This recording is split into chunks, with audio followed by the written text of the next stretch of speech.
I'm the golden son while playing the GBA game. Brain off the scale to thinking he mean weight gain. No surge, electrify the mind. I'm in charge of the buzz, get your power stripped. I'm my own plug, you the socket. Let more punchlines, the trash in your pocket. That's you to stop it. More than rap, this composite, you gossip, I rock it. See the variation?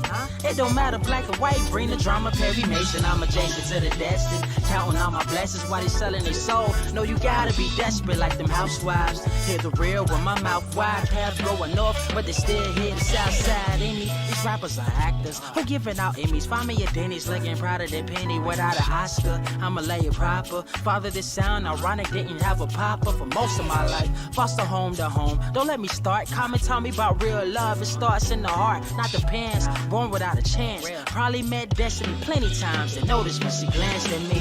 When you dance with me, who would've known these dreamers become fans of me? Put up your hands for me. Touch the sky, the model we grew up with. Bumping that old Wayne, about to see if this truck fit in my garage. I'm kidding, no car, but I got drive. Even if I retire, never be top 5. I survived the rugged terrain. Determination in my brain, God help me find joy through the pain, gain clarity that I share to the masses. Same kid, they dreaming in classes. Future look disastrous. Time for the heroes and less fastest. Clean air, less gases. But y'all know what I'm trying to convey. Change streams, play games, watch a few anime. Found a path to be great, not a moment to waste. Mama check it, don't worry, I'm straight. We gon' take it to the top of the globe. Spread love, realest quote that I wrote. You know, sky's the limit. All my life I was sober. We surpassing that with each episode. The whole, a new episode. New day, a new episode. A new day, a new day, a new episode. A new day, a new episode. A new day, a new. Go ahead, let them throw that shade. You gotta wait to see the picture. Old Kodak days, don't go that way. They songs all filler, and it shows not at the museum. Fans never been stellar. Pendilla, shows a route set score. I ain't trying to be known by a number like the kids next door. My lord, they want us in cages or the seats, cause we fresh to death. Cash get sharp every week. Who me? I'm nothing but a kid from the boondocks, writing living color. Different world in my boombox, chilling in my afternoon socks with a cute thing. Excuse the missed call, didn't notice you rang. Sharp tongue from the heavens, we thinking outside of the box.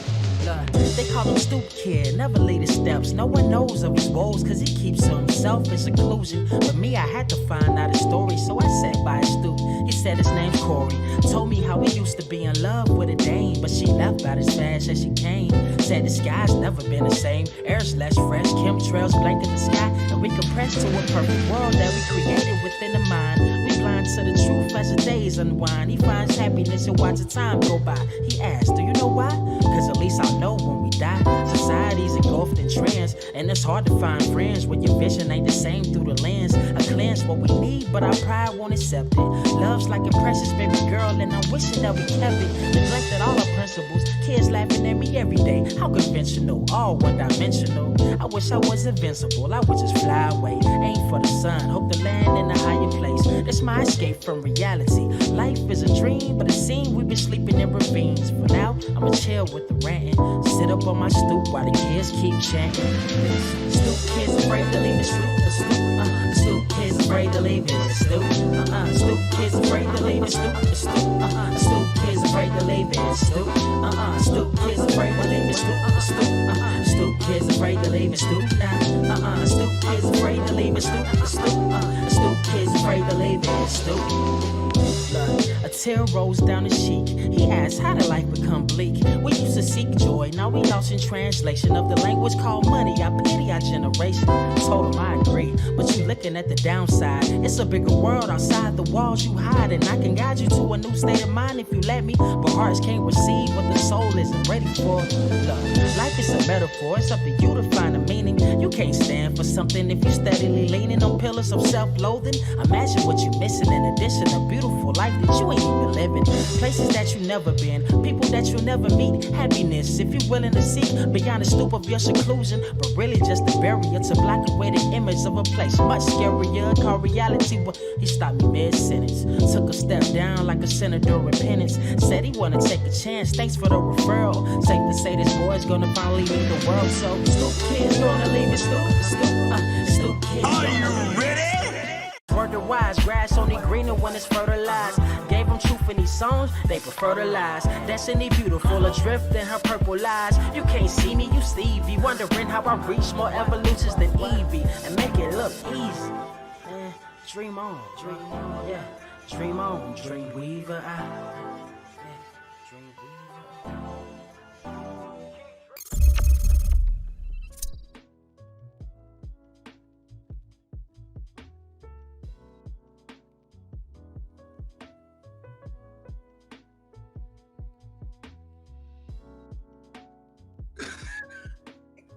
All right, now as we go, let's try it again. Roll it, run it back. What is Earth?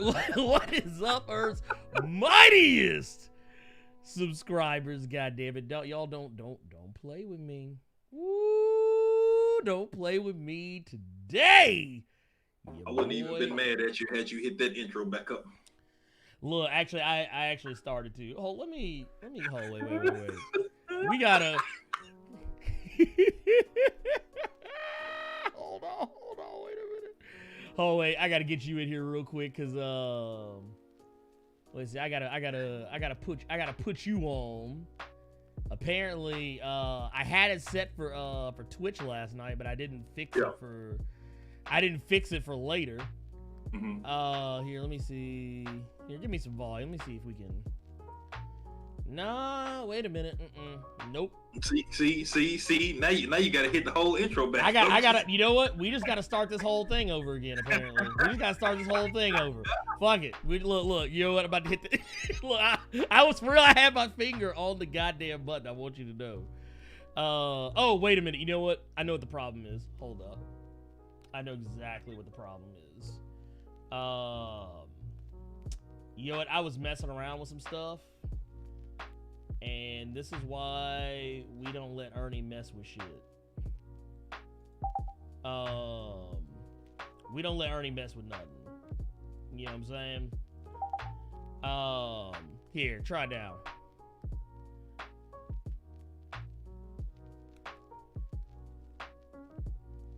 Here, let's see.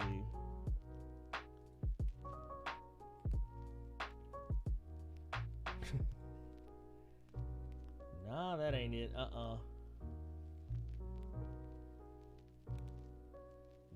that ain't it. That ain't it. Look, we already on the struggle bus. Let's see what happens now. Carter, you there?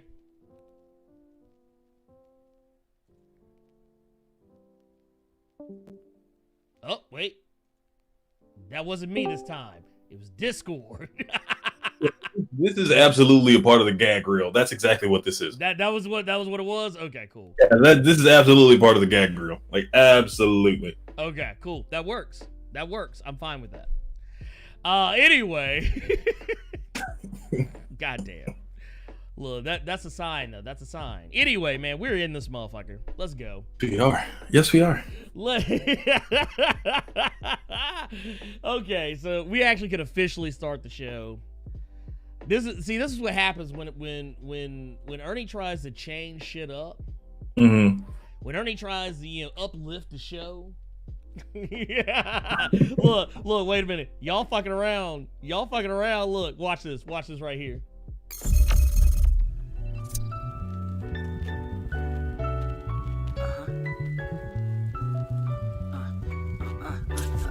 I'm the golden son while playing a GBA game. Brain off the scale, they thinking he mean weight gain. No surge, electrify the mind.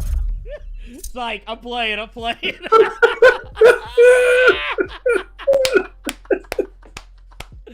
Look, run it back. Run that shit back.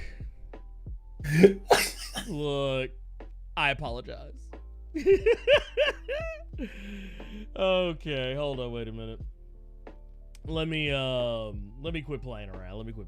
I apologize, ladies and gentlemen. Y'all know me. I'm always on my worst behavior. That boy, oh my goodness, that boy Absolute Venom said, "I am deceased." Stop it. It is too early. Look, we haven't even started the show yet. Stop it. He's like, not now. Not like this. Okay, so real talk. We got a lot to talk about today, and you know what? In the interest of not having a 4 a 4.5-hour show. In the interest of not having a 4.5-hour show, we are actually going to we're gonna actually try and be on our best behavior today. We're gonna try and be on our best behavior. That doesn't mean that we're gonna be successful. Okay? That does not mean we are going to be successful, but it does mean we're going to make it a concerted effort to try. I have set a timer. I've got a timer right here. And, here, let me... Alright. We got a timer right here. And, this timer is set to 2 hours. We hit that 2-hour mark. Whatever the fuck is going on, we're just gonna jump straight to questions. That's how it's gonna go. We're gonna jump straight to questions.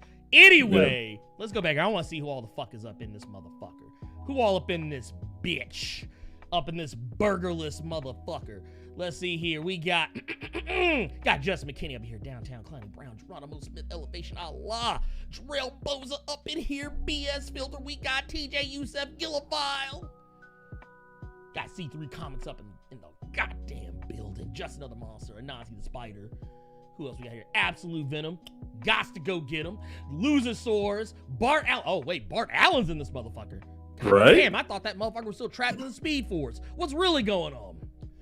Got LJ Mac 03, Panther Noir up in here. We got Issues. Nicholas Kelly, Grayson Red, Rekai Bujin. Yo, Victor Creed. Hey. Dude, we thought you were still in the hole. What's really going on? Let's see here. Who else we got up in here? We got Liu Kang, X-Triv. Let's see. Conway Bergdog, my guy, Justin Malone. Stephen Page, Greg. I'm gonna fuck this name up. Faguer. We're gonna see what happens. The True Pharaoh up in the goddamn building. That's what I'm talking about. Y'all know what time it is. Marcel TM, trademark, most likely. Chi-Town Dan. My guy Art Edmondson up in here. Look, hey, look, I told you we were gonna add to the repertoire. Vainglorious! Eugene up in here, Peaches up in here, and a first time? What? Welcome to the stream.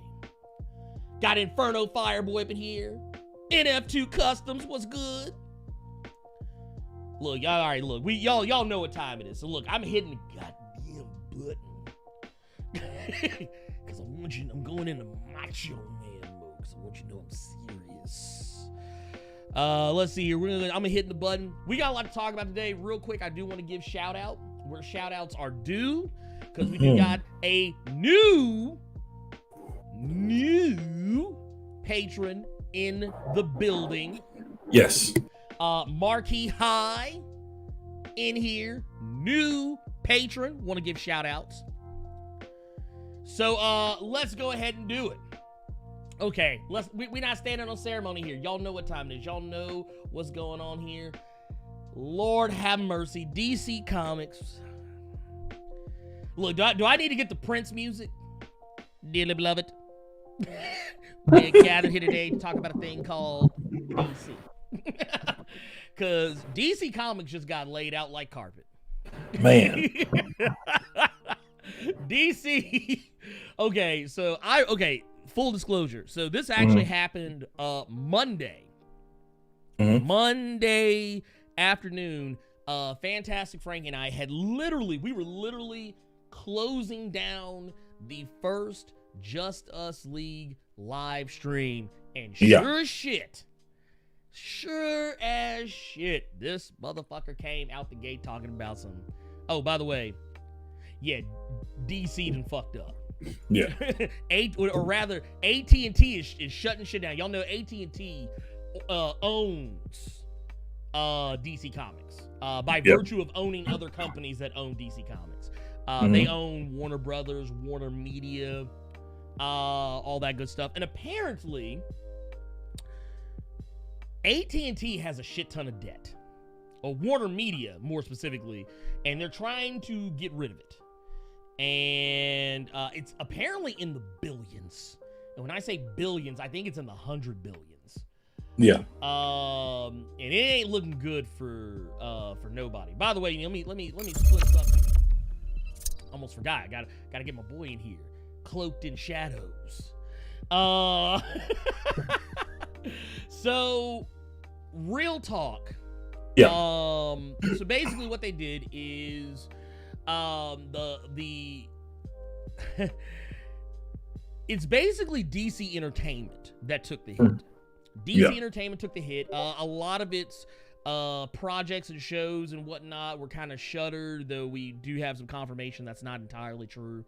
But basically it said it was approximately over 800 WarnerMedia staffers were laid off, with approximately 650 Warner Brothers staff and 150 to 175 HBO staffers being let go. And basically now what they said is that this is all in an effort to streamline things. But I'm gonna tell you right now, I saw this coming a mile away. Yeah. When it pertained to DC Universe, yeah. Well, because okay, here's the thing. For those of you who are familiar, DC Universe had a regular streaming show called DC Daily. When they closed that motherfucker down, I was like, oh, it's a wrap. Because that show didn't cost nothing. And they were like, cut that shit. Get rid of it. That's when I knew. I was like, the writing was on the wall. That Harley Quinn got moved to HBO Max. Doom Patrol moved to HBO Max. We now know that all Jim Lee, who I want to point out something. Carter, do you know the significance of what was going on with Jim Lee when he went to DC Comics? Not everything in particular. I think there can be some stuff that you can give me some clarification on, but in a situation like this, it doesn't even seem like they just gave it to the man who could do the job. It seemed like you know a little bit about it. Here, motherfucker, like it seems like he was just thrust into it, and now he just basically gotta put that tie on and show that he can hang, pretty much. Well, like, okay, so Carter, you know, it's funny you say that because you know what? Have you ever had a job where, like, you're like, man, I'm working too much. I want a cushy gig. Yeah, I want one of those, like, you know, little cushy, laid back gig. Yeah, that's how we met. Fucking GameStop. Yeah. Right. So, fast forward, and Jim Lee, he sells Wildstorm. Yeah. To DC Comics. And what was a part of that deal is that he would get a cushy gig at DC Comics. Like, he's not in charge. He's just there. Well, guess what? Now this motherfucker is like basically the chief operating officer. Yeah. Which like, it surprised me when I heard that because, okay, I wasn't far off from the information I did have with you saying that he was just there to chill and hear Wildstorm, maybe do art on a book here or there, something like that. Because for all intents and purposes, with everything that was happening, I honestly thought anything comic related would go right to fucking Bendis. Okay, yeah, no, I'm right there. Okay, y'all said turn my mic up? That's a first. Oh, wow. Anyway, is that better? I hope that's better. I am naturally loud, so sometimes I like to turn myself down as to not blow out the eardrums of those around me. But hopefully that's better. Okay. But yeah, I thought for sure this was all gonna go to Bendis, seeing as how that was one of the reasons he left Marvel to begin with. Right. That was kind of the point. Like that was the point. But however, the DC Universe, the app, that you can go ahead and put that shit in the ground. It's done. The DC Universe app is like, okay, first off, the app was dead on arrival to begin with. When the app launched, what was it, last year? Was it last year? Okay. They didn't have any of the premium content they had promised ready Not that they'd even actually no. Let me take that back. I'm gonna be fair. They actually didn't promise any premium content. Like and when I talk about premium content, I'm talking about their original TV shows and stuff like that. So like Titans, Young Justice, Doom Patrol, Swamp Thing, so on and so forth, Harley Quinn. None of those shows were ready to go when the app launched. So I think the week the app launched, I think Titans was still like, I think a week or two, maybe even 3 weeks off.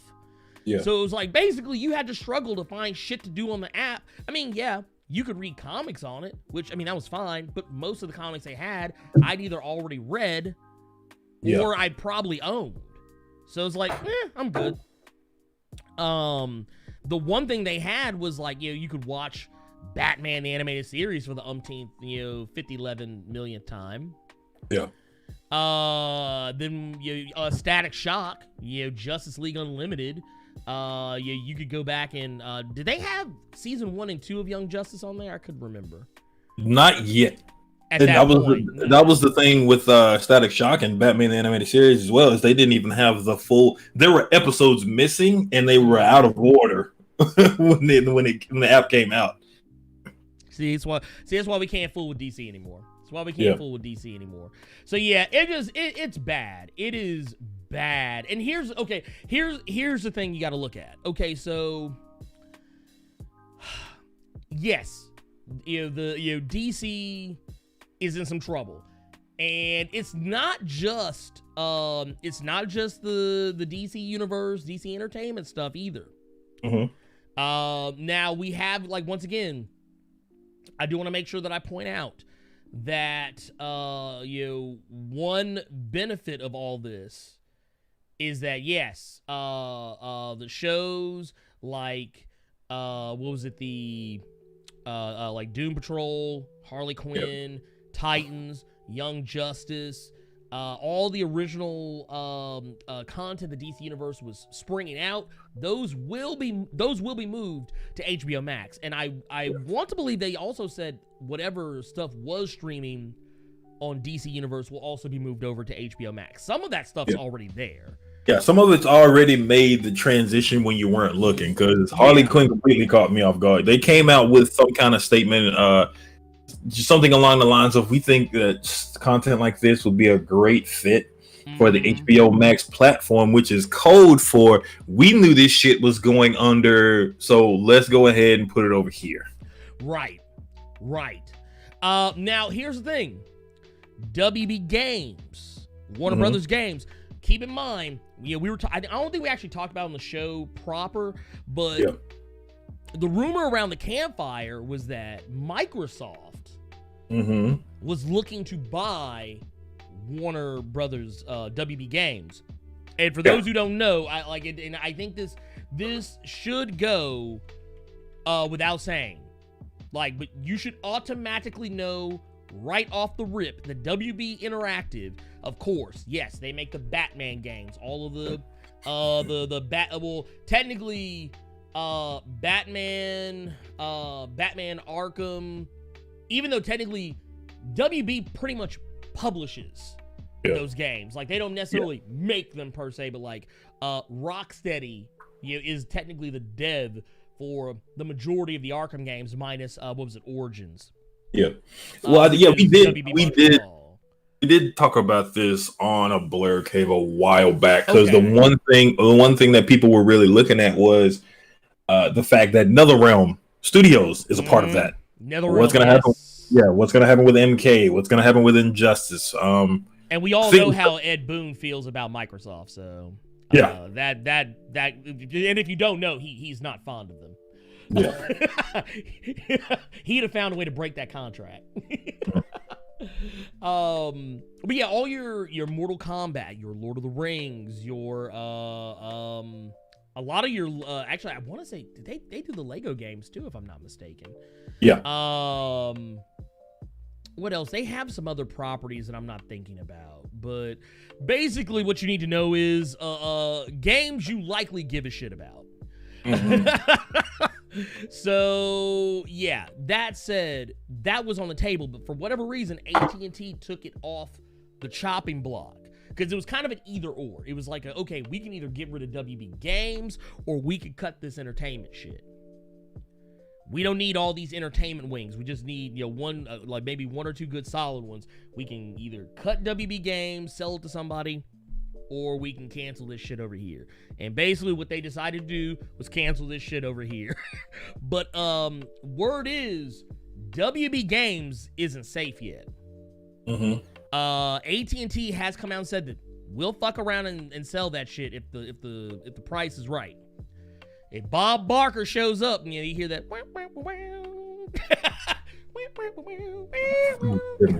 when they hear that shit, they'll be like, all right, come on down. But no, the messed up part about all of this though, what you really, the thing that I think is kind of getting left out in the cold here too is that a lot of people are noticing that DC Comics proper has been dropping books. 25% of the DC Comics lineup is being cut. Matter of fact, some of it has already been cut. Let's look here. Basically, okay, so now I will preface this just by saying that a lot of people wanted to equate this to what's currently happening, when to be quite honest, a lot of these books, I will say, were on the way out anyway. Right. A lot of these books, they weren't okay. So Marvel, you remember we talked about this before, how Marvel had stealth dropped or stealth canceled Doctor Strange, Ghost Rider, and I don't mean like, oh, we're gonna give you another couple of issues to wrap your shit up. Like, no, shit's done. This shit's ended on a cliffhanger. Fuck it. Yeah. DC kind of already knew some of this shit was going to happen because, like, over the past few months, they'd already canceled Harley Quinn. They'd already canceled Batgirl, Red Hood Outlaw, Batman and the Outsiders, Justice League Odyssey, and some others. And now they have added Hawkman is going to be canceled. Hellblazer canceled. Teen Titans. Oh yeah, I don't think anybody was reading Hellblazer. I don't think people were Hawkman or Hellblazer. I could see those on the wall. You also have Teen Titans, Young Justice, and Suicide Squad. And apparently Aquaman is just still up in the air. They don't know if they want to get rid of Jason Momoa just yet. Suicide Squad also kind of surprises me because now I will say that's like I said before, like a lot of these books were already on their way out. Some of these just started. Suicide Squad just started. Right. Yeah. A lot of these. Well, okay. Now, one thing I do know, apparently Red Hood is getting another series. Like, they've shown some solicits for a new Red Hood series, but it's so that one is kind of like okay, whatever. Yeah, the main thing with Red Hood was the prominent thing, I should say, was that Scott Lobdell was finally leaving the book. That was the main thing that pertained to Red Hood because he's been on that book since it fucking started. Damn, I didn't even realize that. Damn, Scott Lobdell has been the man, with the exception of maybe one arc that was given to James Tynion, but everything that was Red Hood from New 52 to now was all Scott Lobdell, and he's leaving the book. Wow. So that means that's a major shakeup then. Yeah. Like that's a major shakeup. Was Scott good that run? You're gonna be shocked at yourself that you're hyping up a Scott Lobdell book because that book, from where it started from being just a really solid comic to when you got to this was a very stupid ass name, but the Dark Trinity of Red Hood, Artemis, and Bizarro, when it got to that point when Rebirth started, that was the best book DC had, period. Actually, the funny thing, I remember when I first started my channel, and DC Rebirth was kind of coming in. Dude, so many people were asking me to do coverage on Red Hood back then. And the thing is, I was so behind on everything that like it was like, dude, I don't really want to have to go back and like read a whole bunch of Red Hood to understand what the fuck is going on. Yeah, but I did go back and read it, and like I was like, wow, this book actually was low key lit. It was low key. Okay, basically, Red Hood and so the Red Hood book Red Hood and the Outlaws. That book was, to me, what that book was for DC, I felt is what Immortal Hulk was to Marvel. Yep. It was one of those books that you don't hear a lot of people talking about, but you know people are checking it out because it's that good. Like, people are actually like, this book is it's always up there in the sales. It's like, you'll look at that like it's just another Hulk book. Oh, it's Red Hood again. But then you look at the sales of it, it's like, wait a minute. Like, and I see Grayson Reed saying the best. Absolutely, that was the best, consistently good every issue book that DC was doing. Well, and okay, so here's the sad part is that it really says something that Jason Todd, a character people pretty much voted off the island. Yeah. During Death in the Family, was kind of the golden boy. Like, he was the one keeping the lights on. Well, okay, case in point, go back to New 52. Batman, Animal Man. What was another one? Like I'm talking about books that were actually like, wow, dude, this book is amazing. Oh, okay, if that's what you're talking about, then you had to put you got to put Swamp Thing in there with Animal Man. Swamp Thing, Animal Man, Batman, Aquaman was good up to a point. Aquaman was good when Jeff Johns was writing it. Right. Which, dude, that's a whole other can of worms. I don't even want to get into Jeff Johns. Oh, God. I don't even want to get into Jeff Johns right now. I don't even know if we got time for that today. We'll see. And let's see here. And Lusasaurus is pointing out, I see they're bringing back the movie, Under the Red Hood as like an interactive movie. That is actually incredibly true. That is incredibly true. The catch with that, though, is that I think they added some stuff to it, I believe, obviously because it's interactive, but just the fact that that's the movie they went with is Under the Red Hood. That ought to tell you something. Jason Todd is kind of the golden boy right now, and I think it's high time that DC finally put some respect on his name, not just in the form of his comic, but the fact that they have been kind of like... Dick Grayson has always been like the most interesting Bat family member. And it's like Jason Todd came back and it was like, nah, it's me. Well, it's funny you said that. It was more so both of them, in my opinion, just because DC got away from doing the typical stories with them. Because with Dick Grayson, you had the Grayson book that Tim Seeley was writing. Nobody expected that book to be as good as it was. Then you hear about Scott Lobdell writing. He's almost as bad as what's his name that did Deadpool? Oh shit! Oh, what talking about? You're not talking about what's his face? Was it like Rob Liefeld? Yeah. Some people would put Scott Lobdell right in that area with him. Was he Danger Girl? Was he no, that was J. Scott Campbell. That was J. Scott. Yeah, that was J. Scott. That was J. Scott. Yeah. Mr. Campbell, I apologize. But yeah, back then when DC actually took chances on weird stuff, that's when they were making money. Grayson being a fucking super spy. You had Jason Todd coming back as the Red Hood with Arsenal and a freaky version of Starfire that was basically a way for the writer to have a polyamorous couple. You had Animal Man that was terrifying. You had Swamp Thing that was terrifying, and it had Scott Snyder writing it at the time. And when they took chances, it was good. We just didn't know that they owed their bookie when they were taking these chances. Man, what you said. Well, okay, so here's something I didn't know. I didn't know this.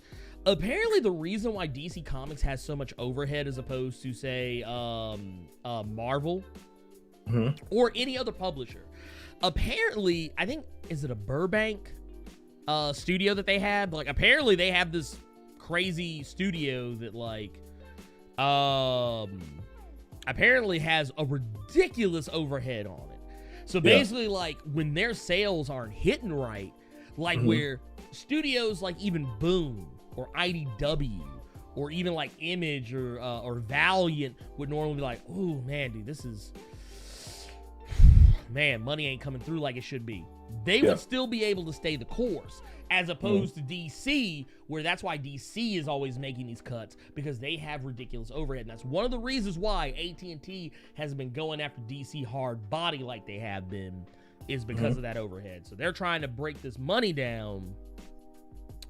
And yeah, it's gonna be what it's gonna be. It's gonna be what it's gonna be. But I find it funny that in light of all this, Carter, and we're not gonna talk about this comic because we just don't have the time.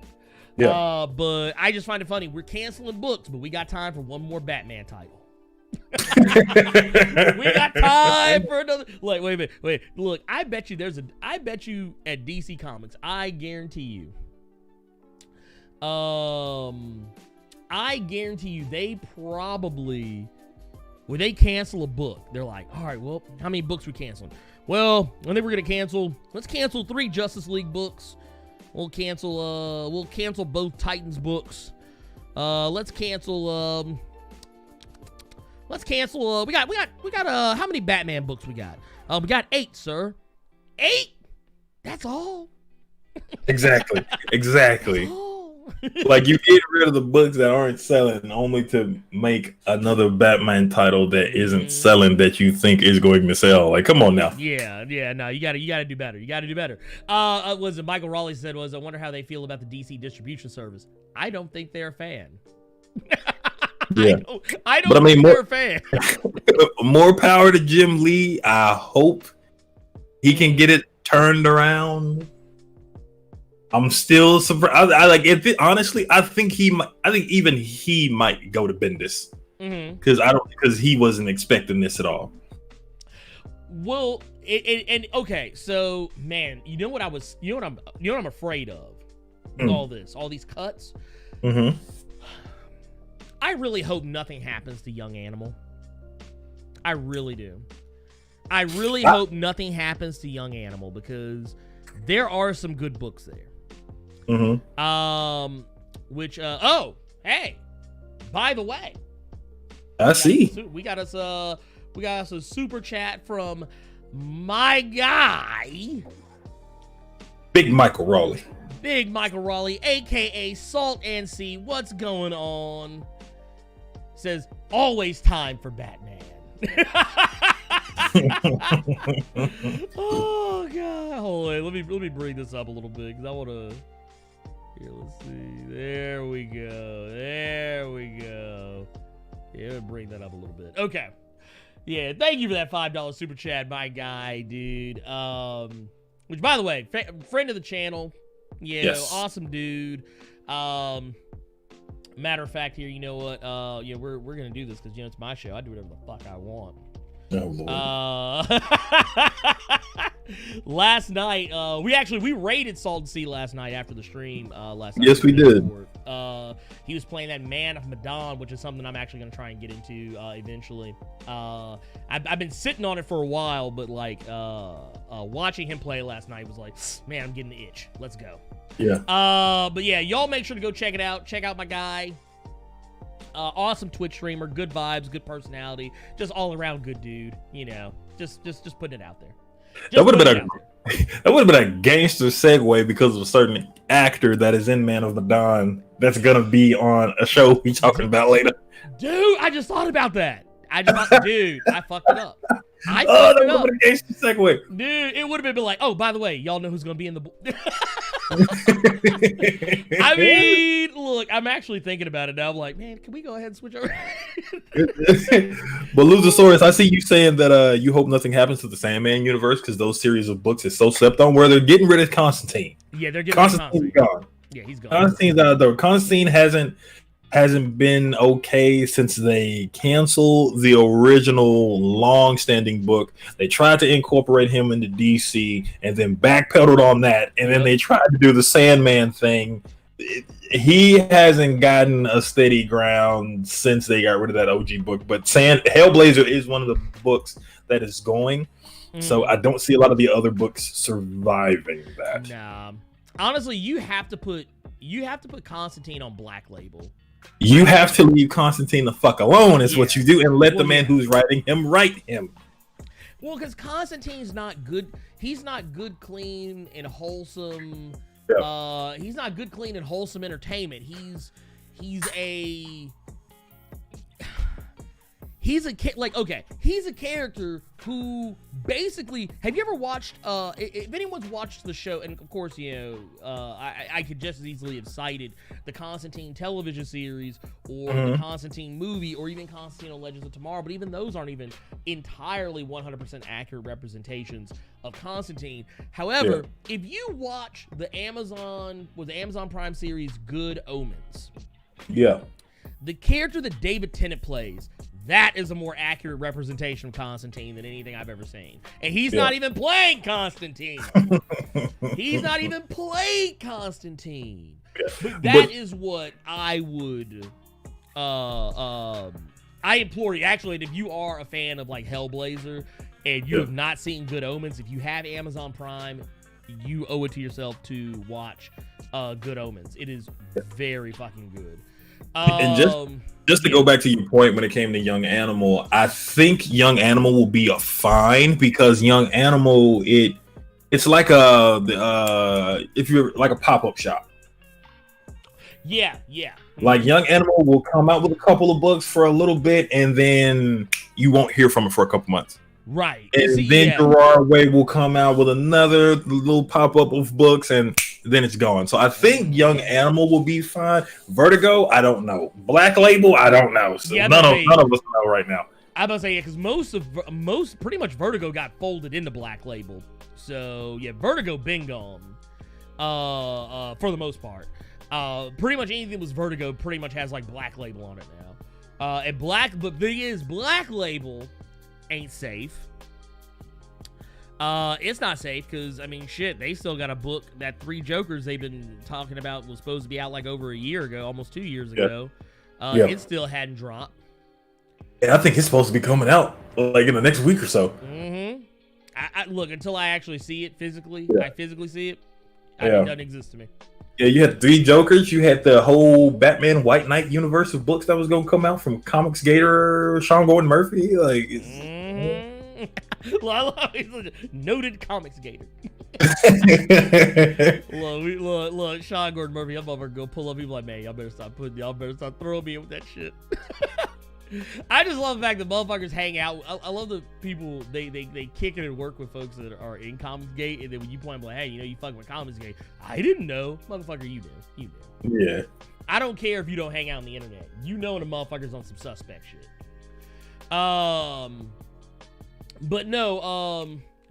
Going back to it. It does not mean that I see somebody asked, Greg asked, does that mean the Sandman series on HBO is dead in the water? Not necessarily. Not necessarily at all. A lot of that stuff is still going on. It's just they're cutting the comics because they're not selling. Not the way they want. And I will echo Loser Source. We got 209 people in here right now. Let's get them likes up. Let's smash that like button, goddammit. Please, hit it. But yes, but yeah, going. I feel bad for even kind of glossing over. I was making jokes about we're adding another black Batman book. Black man. Well, it's funny. The reason why is that even kind of was like a Freudian slip because it's going to be written by a black man, John Ridley. Who, for I don't know if y'all know, wrote 12 Years a Slave. Yeah. He also wrote American Way. The American Way. What was it? God, what was the subtitle of that goddamn book?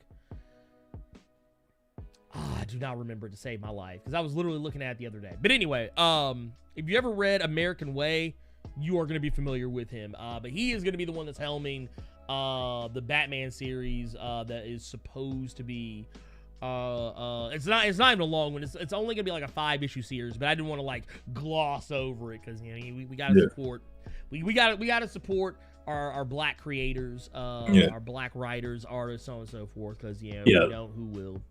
Those above and those below is what you were looking for. Thank you. Those above. So yeah, American Way, those above, those below. So yeah, and it's kind of funny. That book, and I was if you're a fan of Blue Marvel, and you haven't read American Way, I suggest it because it's kind of a very similar story. In the sense of how a black superhero is perceived back in the day, or just in general. But let's see here. Let's keep it pushing. But yeah, so yeah, with everything going on, is Green Lantern Corps movie, TV show, whatever the fuck it is they're doing, is that safe? Yes, it's safe. Justice League Dark, what was it, Strange Adventures, Zack Snyder's Justice League cut, whatever, all that shit's still safe. And let's see, what else was there? There was another thing they had. Oh, of course, the Suicide Squad movie, not canceled because it's already been shot. Yeah. The Batman movie, not canceled because it's already been shot. Black Adam, that motherfucker's still on the fence, but we don't know because it hasn't even started filming yet. They haven't even been able to start filming yet, so I don't know what's going on there. But I know Suicide Squad, the Batman, and Black Adam are all supposed to be featured on DC Fandom, which is within the next week, I believe. Maybe, I don't know. I could be wrong. I feel like DC is Adam Sandler's character from Uncut Gems. Like, his situation is so good, but they can't stop putting themselves in the hole. And then when they finally out of that hole, make like 6 more Batman books, and they get shot in the head at the end. This is what happens. They're getting shot in the head right now. They're like, here, come on out, Bat. Well, look. Here's the thing. DC has to get away from Batman. And I'm not saying cancel Batman. I'm not saying that you should put Batman out to pasture. But what I'm saying is that, can we please give somebody else a chance? Can we please pretend that we have superheroes other than Batman and Superman? Can we please put some respect on, okay, I know the Justice Society of America is back now, but maybe for a little while, maybe put the focus on some characters that we haven't seen a shit ton of. I wouldn't be upset right now if Jay Garrick was the current Flash for a while. I would not be upset if Alan Scott was the current Green Lantern for a while. I would not be upset one little bit if you say, you know what? Let's fuck with Wildcat for a minute. Yeah. Now, here's the thing with that, though. We got 207 people in here right now, right? Yeah, that's correct. That's correct. It's going to take those 207 people to actually go out and fucking read these books and not buy every fucking Batman book. I gotta support DC. Shut up. That's not supporting DC. That's not supporting any comic book company if you're just buying shit because you think that means you got their back. No, you buy the shit you like. You have to take chances on certain books. Hell, you can go into a comic shop with a mask on and some sanitizer in your fucking hand, mind you, but you can go into a comic shop right now. You can grab a book. You can skim through it right there. Right there, you can skim through that book to see if you want to give it a look. So no one should be complaining about how, certain books are this way and they're making too many of these books. Well, you people have to stop buying them because the reason that they're making 8, 9, 10, 11, 12 different fucking Batman series is because you all, not all of you, but out of the 207 we have in here, I'll roughly say 206 are buying those Batman books that you not reading. You just getting it to support DC when all you're doing is supporting the coke habit that is called making more Batman books. Look, DC has the cocaine fingernail right now. Yeah, that nail is good and long. Because people keep buying these Batman books. You have to take a chance on these new books that you say you want. You gotta go fucking read them. Well, not read them at the shop and then buy those Batman books. No, you gotta get them. Like right now, you know what? I challenge anyone: go into a shop right now. Not right now, but you know what I mean. Go read Far Sector. Go pick up a copy of Far Sector. Tell me that's not a good story. Tell me that's not a good story. Go see if you can find a I think they got Naomi in trade now. Go pick up a trade in Naomi. Go and yeah, I'm not just even here talking about specifically black centric comics. Hell, you can go to and this has nothing to do with DC, but go look at Image. The Firepower series that they just started is amazing. So, and it's only 2 issues in. It's only 2 issues in. Stealth, I think it's only 3 issues in. Amazing already. And even if you don't get down with Image, what was it? I was talking about what Something Is Killing the Children. Great series. Like, the thing is, and now, Grant, I'm talking about books that aren't DC, and largely because I don't really fuck with DC that much anymore. But when they, like, I love Black Lightning. So when they came out with Black Lightning Cold Dead Hands, I jumped on it. Because I was like, hey, I want DC to see that I have voted with my dollar. I have voted with my dollar, and I want this book to succeed. Whereas, as much as I don't like Batman being in charge and being in every book, even though I wasn't 100% crazy about how they handled the whole Batman the Outsiders of recent. I was like, I like Black Lightning, and I don't want Black Lightning, because this is what DC's going to take away from it.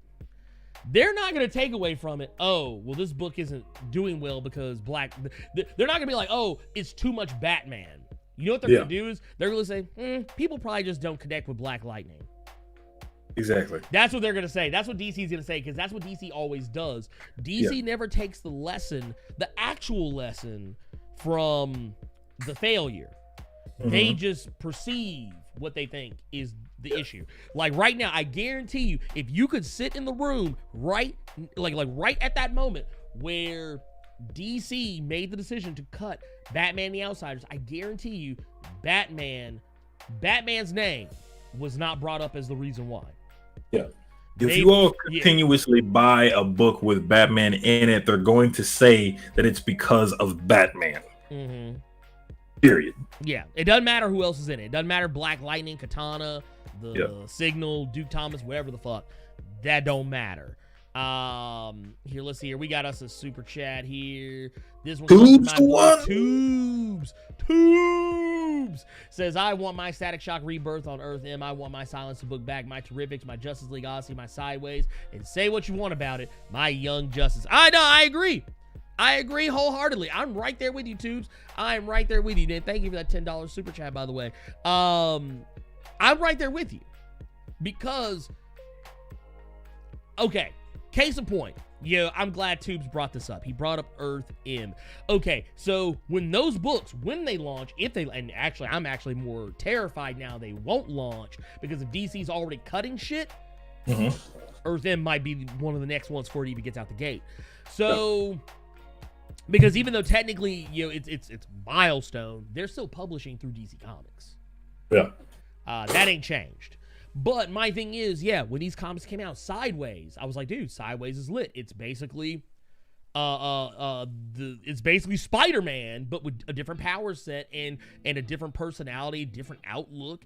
And it's good. It's actually legit. Silencer. It was a good book. It actually was kind of like, honestly, I thought it was funny because Silencer was kind of the precursor for the relaunch of Kick-Ass. And Silencer, I kind of felt was like, oh, wow, like, dude, I like this. It's like a combination of, like, was it the current Kick-Ass and, like, Black Widow mixed with some other crazy shit. And I was like, dude, it's awesome. The Terrifics. I was like, dude, y'all are finally putting respect on Mr. Terrific's name. You're putting him in charge of a team. You're actually, like, which basically, let's be fair, the Terrifics, it's basically the Fantastic Four. Let's just go ahead and call it what it is. It's the Fantastic Four with, like, 5 or 6 people. Look at Sideways. We know what that is. Right, That's blatant. Dude, that's the thing. Because all this shit spun out of Dark Knight's Metal. And it's like, you could look at each of those characters and tell exactly what they were. You could look at, what was it, Damage. Damage is Hulk. Yeah. He's Hulk. That's all he is. Silencer is, you know, I mean, this is a gross oversimplification, me just saying that she's like Black Widow. It actually goes way deeper than that. But that's just the name that spun out of my head at the time. Sideways is Spider-Man. The Terrifics were the Fantastic Four. I forget, what was it, the New Challengers? Was that one of the ones they did, or the Immortal Men? I don't know. I didn't keep up with the rest of that shit. Anyway, point of the matter is, The Terrifics is a good book. I actually was enjoying The Terrifics more than the actual Fantastic Four for a minute there. It was, I don't know. I like Mr. Terrific. I think he should have nice things. But yeah, if you cancel these books, and I actually think Young Justice is fine. I don't think there's anything, people say what they want to, but I'm with you on that one. I like Young Justice. I think it's solid. I do kind of wish that, because we have so many like teenage superhero teams, like we could like simplify them, but yeah, it's whatever. But yeah, I'm right there with you. Give me some Static Shock. Give me a Static book. Give me my Static book. Dude, that shit that they showed, the Love Army. Give me that. I want that one because that one looked lit. Like a full team of female superheroes, female badasses, women just kicking ass. I want that. Put that in my face. Let's see where else we got. We got another one here. Michael Raleigh coming through with the $5 super chat says more Swamp Thing and Animal Man 2. DC forgets some of their classics sometimes. And yes, you are 1,000% correct. What were we just saying, Carter, about that swamp thing? Yeah. That Swamp Thing. And I'm literally looking at the Animal Man trades right now. I was gonna go back and read them. Dude, Animal Man is lit. He was lit. That animal, that was the first time I'd experienced that stuff because, like, I would say that you all don't have to do what I do, but one thing that I was doing at that point, back when like New 52 stuff started, I didn't want to go back into reading the shit that I would normally read. I wanted to read shit that looked different. Animal Man, Swamp Thing, one book that none of you will fucking remember from New 52 that was called I, Vampire. That was around that book was supremely underrated for no other reason than Scott Snyder's American Vampire was out at the same time, and that's the only vampire book motherfuckers were reading. So, nah, you're right. So Animal Man, I just wanted to go more so toward the weird stuff, and that's what I would tell a lot of comics fans to do. Is just the main money makers of Marvel and DC and stuff like that are going to sell. You're going to get them at some point. So just try something different. Right. Yeah, no. You gotta, okay. And this is why, okay. And you know what? Let me, wait a minute. We got another one. Michael Raleigh, dude, coming through like clutch. Oh, $5 super chat again. Thank you. My guy came through. He said it right here. Why not put out a good Teen Titans book? The audience is primed for it after Young Justice. Thank you. That's all I'm asking for. You know your audience. You know Teen Titans is selling. You know what motherfuckers want, but you ain't giving it to them. See, no, because you'd rather give us 20 more Batman books. But no, Carter, to kind of piggyback off something you were talking about. Yeah. For me, personally, I say this all the time. New doesn't sell. And I don't mean that saying that, I don't believe in new comics, I don't believe in new properties, I don't believe in new IPs. No. I do. But the thing is, I also know how people are going to respond. I used to hang out in comic book shops 24/7. I have worked in a comic book shop. I know how this works. I have watched people come in and like, okay, you know what it is? Working at a comic book shop ain't much different than working at GameStop. It ain't much different than working at Best Buy. If you've ever worked at either of those places, you probably know what I'm talking about. Someone walks in, and Carter, I know you know what the fuck I'm talking about here because we both been in the shit. Motherfucker walks in talking about some, yo, man, what's good? Like what's good that's out right now? Like what you know, what's hot right now? And if you start saying like, oh, well, dude, hey, check this out. And you try to put somebody on game for some shit that, like, okay, case in point. I don't know if you had this interaction specifically, but when Dragon's Dogma came out, people like, yo, dude, what's the new hotness right now? And I'd be like, dude, I'm on this Dragon's Dogma. Dragon's Dogma. I'd be like, yeah, dude, Dragon's Dogma, dude. And I was like, dude, it's lit. I was like, I was like, man, if you want that, I was like, if you want that Skyrim fix, but you don't want to have to like, you just play Skyrim again or just more Skyrim. You want to play something different, something with better combat, something with a better open world. I was like, dude, this is the one. And then people were like, nah, I just go ahead and buy Skyrim again. Okay, so I did have a situation like that. It was that. Let me get that Skyrim DLC. It wasn't a game, but it was a book. I think you'll know the shop, Comics and Collectibles. Yes. Okay, so I walk into Comics and Collectibles, and I'm wanting something new. I'm wanting something different. So the first thing that this brother recommends to me, number one, was Invincible. Okay. And he said, if you're wanting just good story, at least you can go toward this book right here. It's called Why the Last Man. Okay, the story is about basically everybody with an X or Y chromosome. Every man on the planet dies, and now it's run by a woman. But then you find out there's one surviving male left, and it's what's going on with him, and living in a world where he's the only man in that world. And I looked at him, and he's showing me Invincible because it had a bunch of compendiums at this point. Why the Last Man had already completed, and I walked straight toward fucking New Avengers and Avengers. See, that's what I'm talking about. Okay, case in point. You know what? I'm going to not cover my shame. Okay, so when I think I've been very vocal about this, that when I took a sabbatical from comics for a while, about 8 to 10 years, give or take. Yeah. And when I got back into comics, I actually asked a friend of mine who worked at the shop at the time. I was like, hey, what's hot? What's hot in these streets?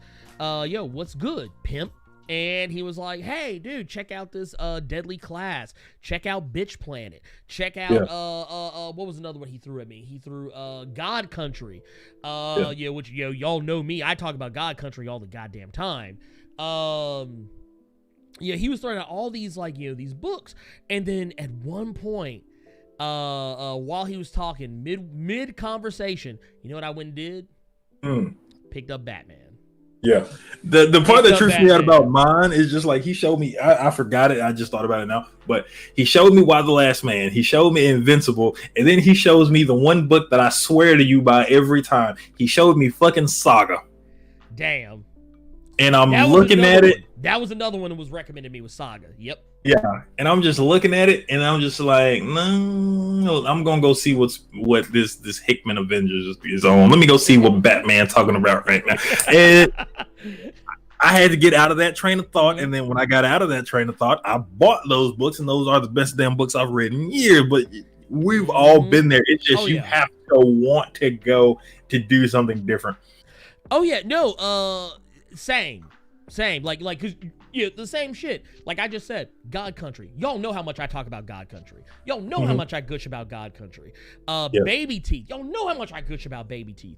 Yeah, I did the same thing. We did the same thing that we were just talking about. That we were like, oh, okay, those sound cool. Let me pick up this Daredevil over here. Let me pick up this Batman. Let me pick up this Avengers. Whatever.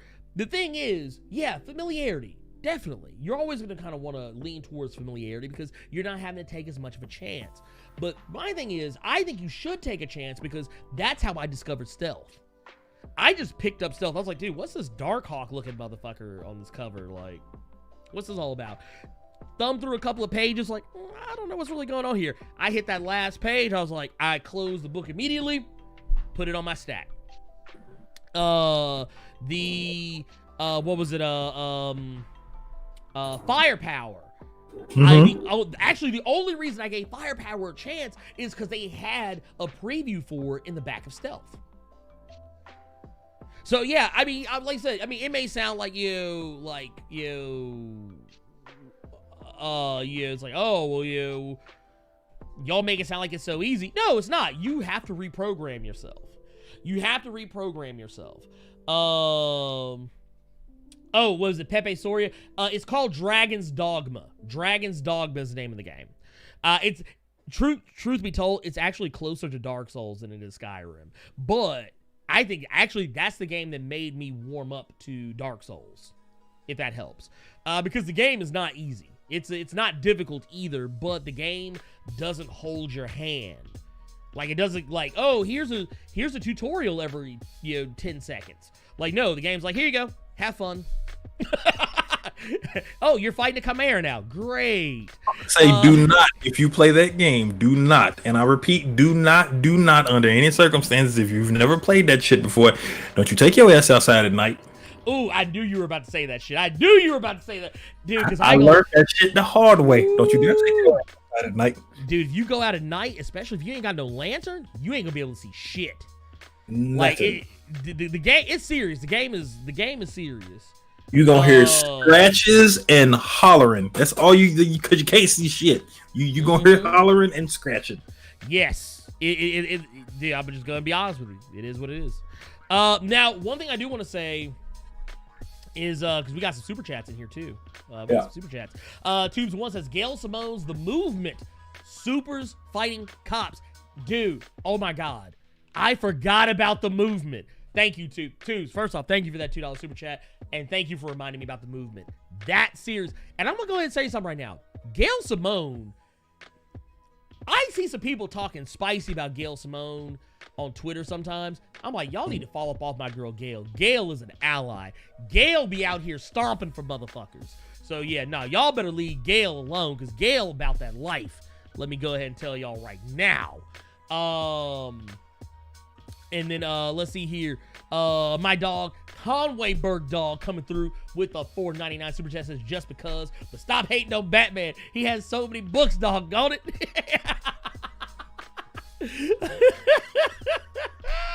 Look, hey, until Batman has 20 books, the prophecy is not complete. That's what that is.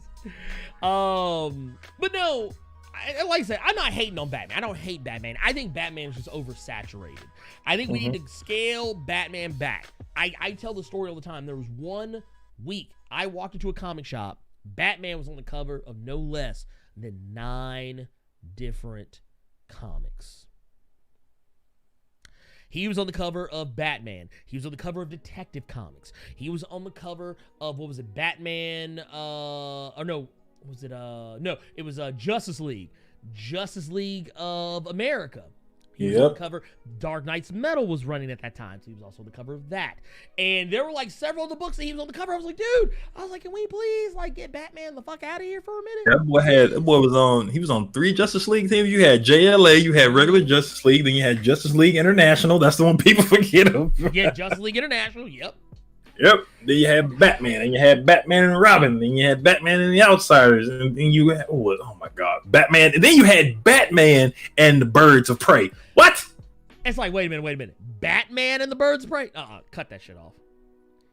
Cut that shit the fuck off. Yeah, because we just got a $5 super chat from Deus Imperium saying that Batman is the Wolverine of DC. I think that currently with Hickman running all the X-Men shit, this is the least amount of Wolverine shit I have ever seen since I've been reading Marvel. That man is only sometimes in X-Men.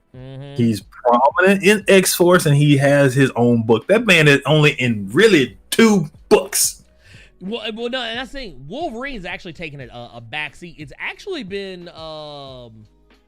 the character I keep seeing so much, only because he dies every time I see him. Is Kid Omega? I hate him. I fucking despise him. I swear to God. Kid, that boy died again this week. He did. He died again. Look, and after he clapped some cheeks too. He clapped some cheeks and got killed. See, that's why you see. That boy got some cuckoo coochie and immediately got impaled. That's one man. Actually, Good. I hate that character. Good. Dude, no. JTS 616 actually said something I was thinking about. Yeah, no. Kitty Pryde. Kitty Pryde is probably getting more respect put on her name than anybody else right now. Yeah. We got was it K Garrett coming through the $1 super chat just cause didn't even have anything to say, just out here showing support, man. I'm here for it. I appreciate it. Thank you. But no, you got we've got a oh yeah, I did actually mean to do that because we do actually have, I'm gonna throw this in here because thank you for reminding me, Kay.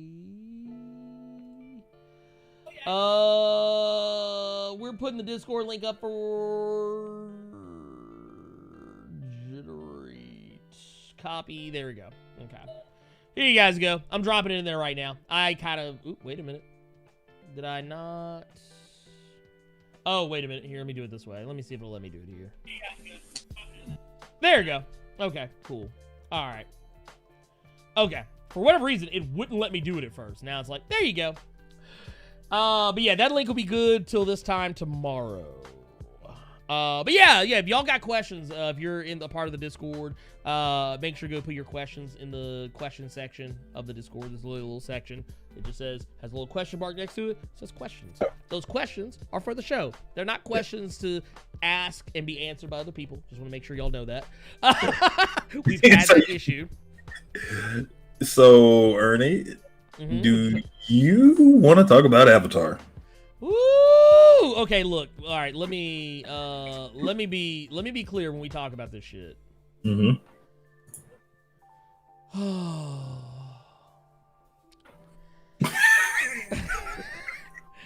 Lord have mercy.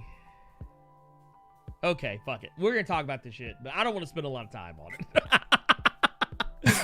All right, I'm keeping it, dude. I'm keeping it a milli with you. I'm keeping it a milli with you. I don't want to spend that kind of time on it. Let me see if this will actually. Nope, it ain't even doing the correct one. Look at that. Oh Lord. Look, it's out here, fucking the bag up. There we go. It was trying to do my damn chat. There we go. We're fixed now. We're fixed. It's fixed. It's fixed. Oh, by the way, we got another super chat just a second ago. Just got another super chat in. Hold on there, Rosebud, me old son. Let me see if I can get to pull up on here. Actually, we're gonna go back to, or you know what? We'll go back to the split screen. I just want to show this. We got my guy SFC Cape Killer coming through here. Coming through with the $10 super chat. Just came through, said support from the SIP. My dude hitting us with that M-I, crooked letter I, crooked letter I, humpback I. Dude, look, I can't believe I actually could pull that off. I'm just throwing that out there. But man, I appreciate it. SFC Cape Killer out here always. A member of Blerd Club as well. By the way, just because and always out here, always out here, just doing the Lord's work, And one thing I do definitely want to say is, oh wait a minute, yeah, there we go. I'm gonna paste that in so we don't have to switch every time. But yeah, so that said, my main thing with Avatar.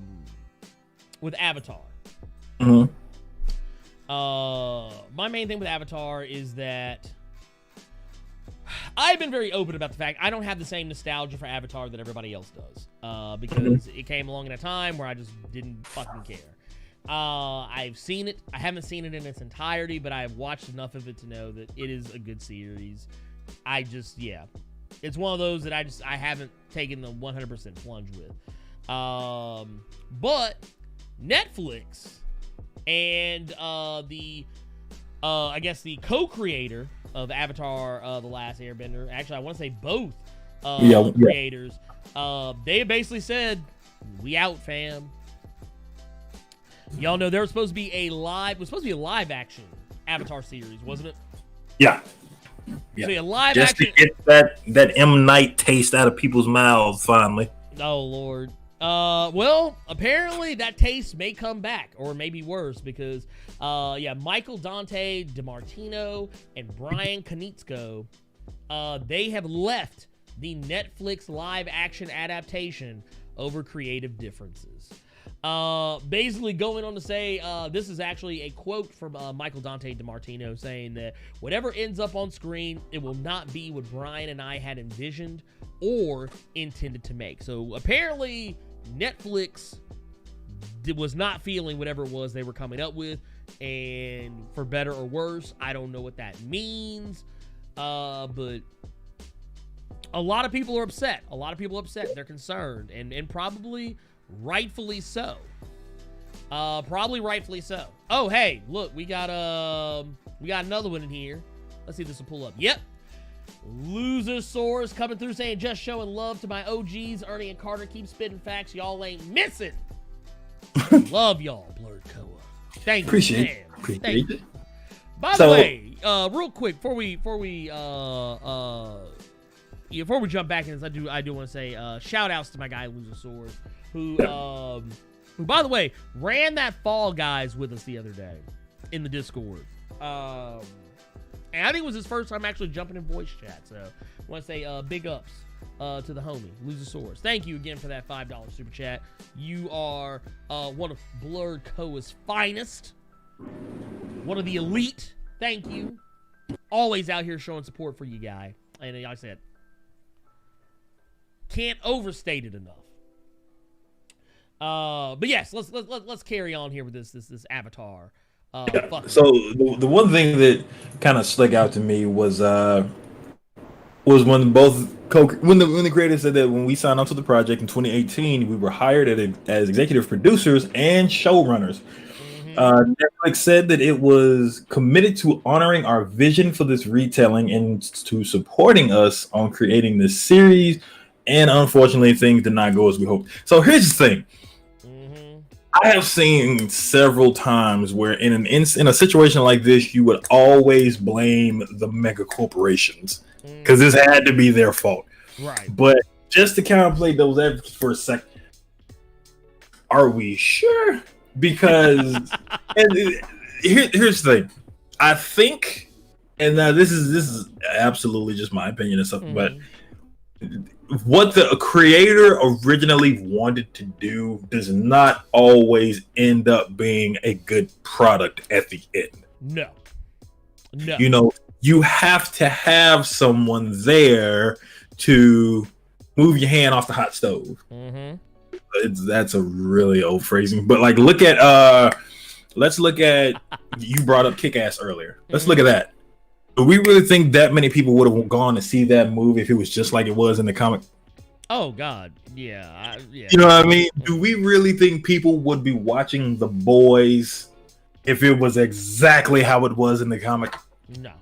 That shit would last maybe 3 episodes. So in a situation like this, you don't always want to say that this is all Netflix's fault. Maybe what they were doing really wasn't up Netflix's alley. Let's say that, because I see a lot of people in the chat saying that Netflix is whitewashing stuff. Well, we don't know that, and you don't want to go out.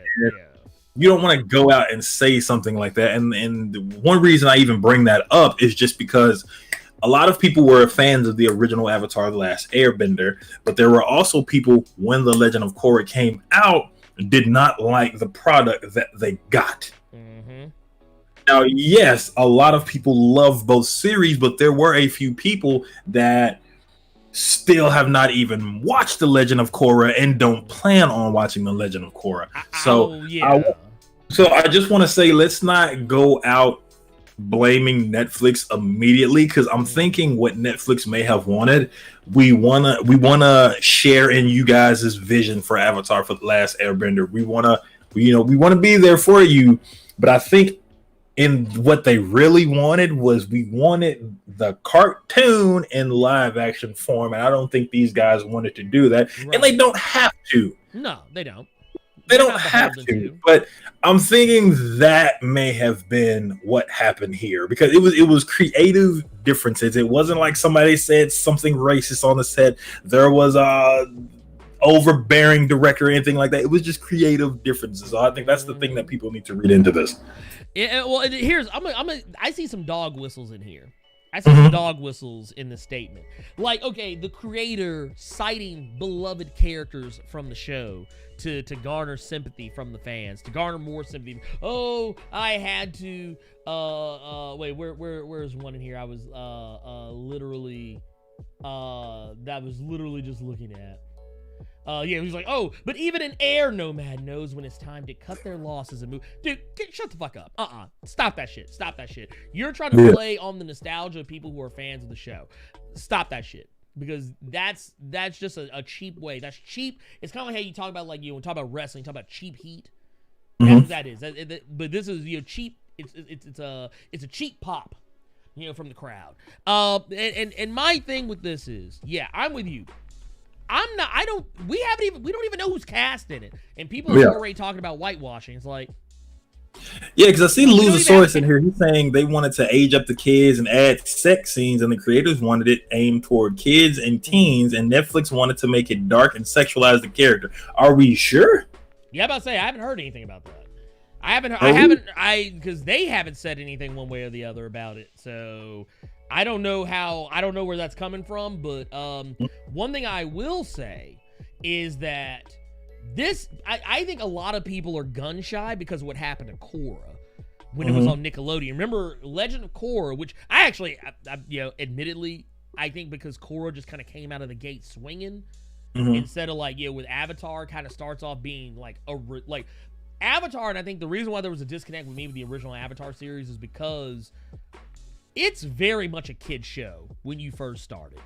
Like, it's unabashedly a kid show. And it takes a good while before it actually starts opening itself up to a wider audience. That said, I kind of feel like Korra was kind of more up my alley from the jump.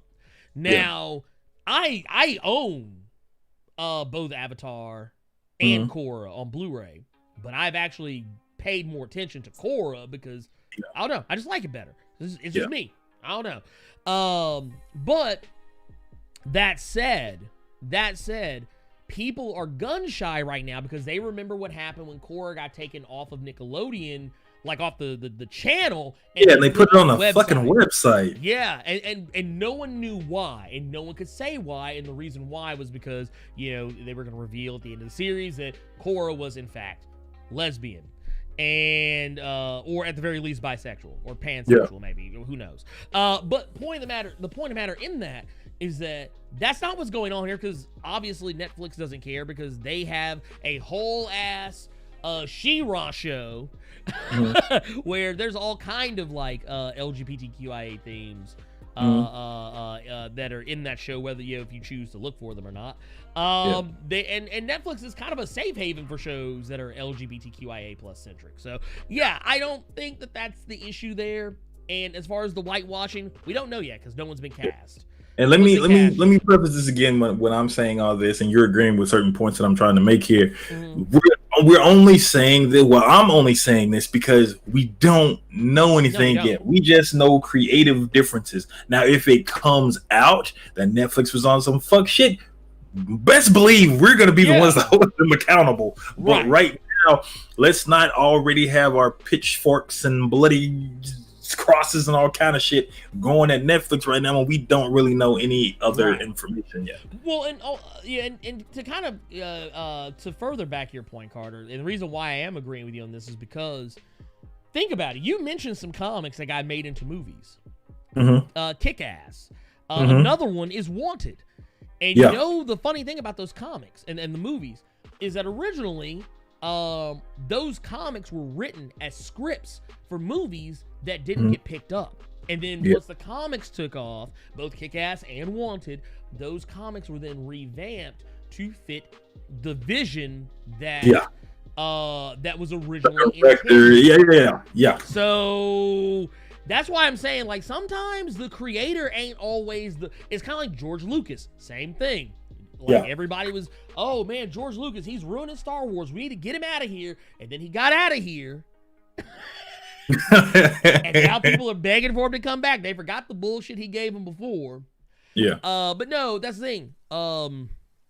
Wanted. The Wanted movie, regardless of what you think about the comic, regardless of what you think about the movie script is actually what was originally, or is at least closer to what was originally intended than what you actually got in the comic. Same goes for Kick-Ass. So it is what it is. So sometimes the creator just ain't always the best guy.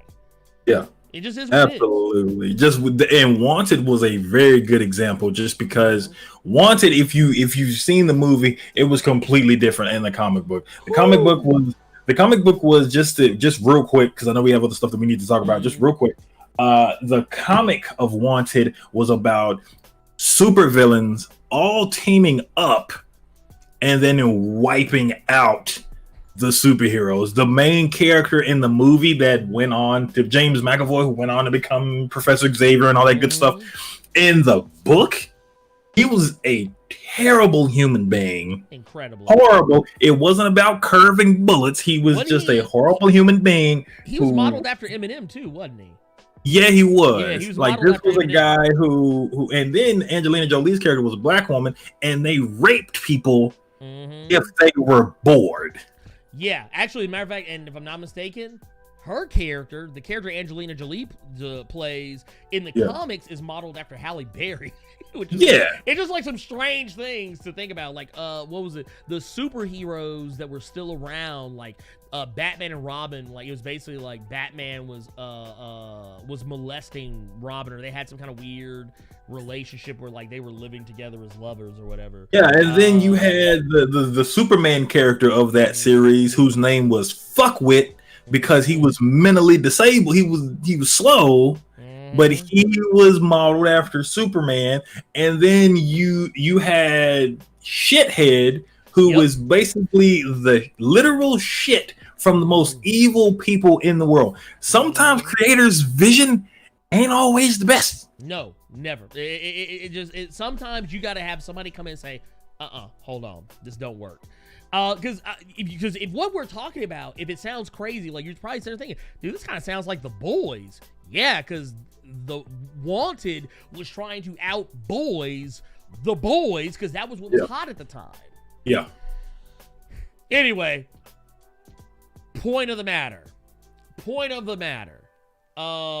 is Netflix has issued a response. We're gonna look at their response real quick. Sometimes the creators, okay. Right here, and even in this article that they're talking about, like, it's like, oh, they're not learning from their past, from other people's past mistakes. But once again, people jumping the gun before anything's actually been revealed. But basically, what they said, the official statement from Netflix, given to The Verge, was, we have complete respect and admiration for Michael and Brian and the story that they created in the Avatar animated series. Although they have chosen to depart the live-action project, we are confident in the creative team and their adaptation. That's all they got to say. So it doesn't seem like it's that big a deal. Doesn't seem like it's that big a to-do. Sometimes this shit happens. It is what it is.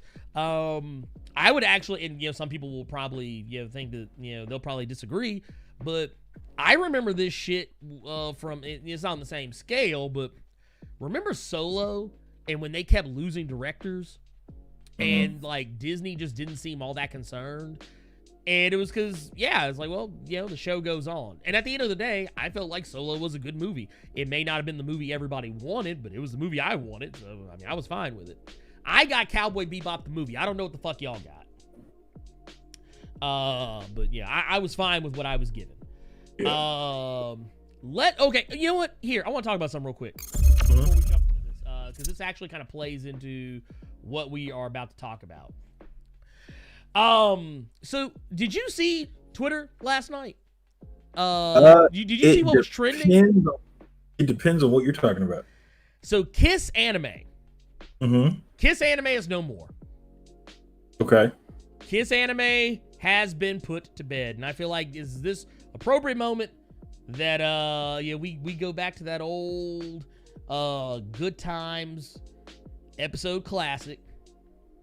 Down. That was the collective. That was the collective. The collective words of everyone who has been illegally watching anime for years. Dude, I saw some savage ass memes. I saw some savage memes on Twitter last night. Folks it was folks like acting like they were showing motherfuckers standing in a grave. It was like, you know, Kiss anime fans, then KissAnime is the headstone, so on and so forth. But man, I saw one, I think it was Sasha Banks. I don't know, or maybe it was somebody else. But it was like everybody. And it was like, oh, screaming, oh, KissAnime has been taken down. Ah, fuck the world. And then like it had a picture of a chick look kind of like Sasha Banks, like wiping a tear from her face with $100 bill saying, "Me who pays for Crunchyroll." I was dead. I was dead off that shit. But the messed up part in all this, yeah, KissAnime is dead. I think Kiss Manga was shut down as well. And I'm almost positive that Kiss Asian may not be here anymore either.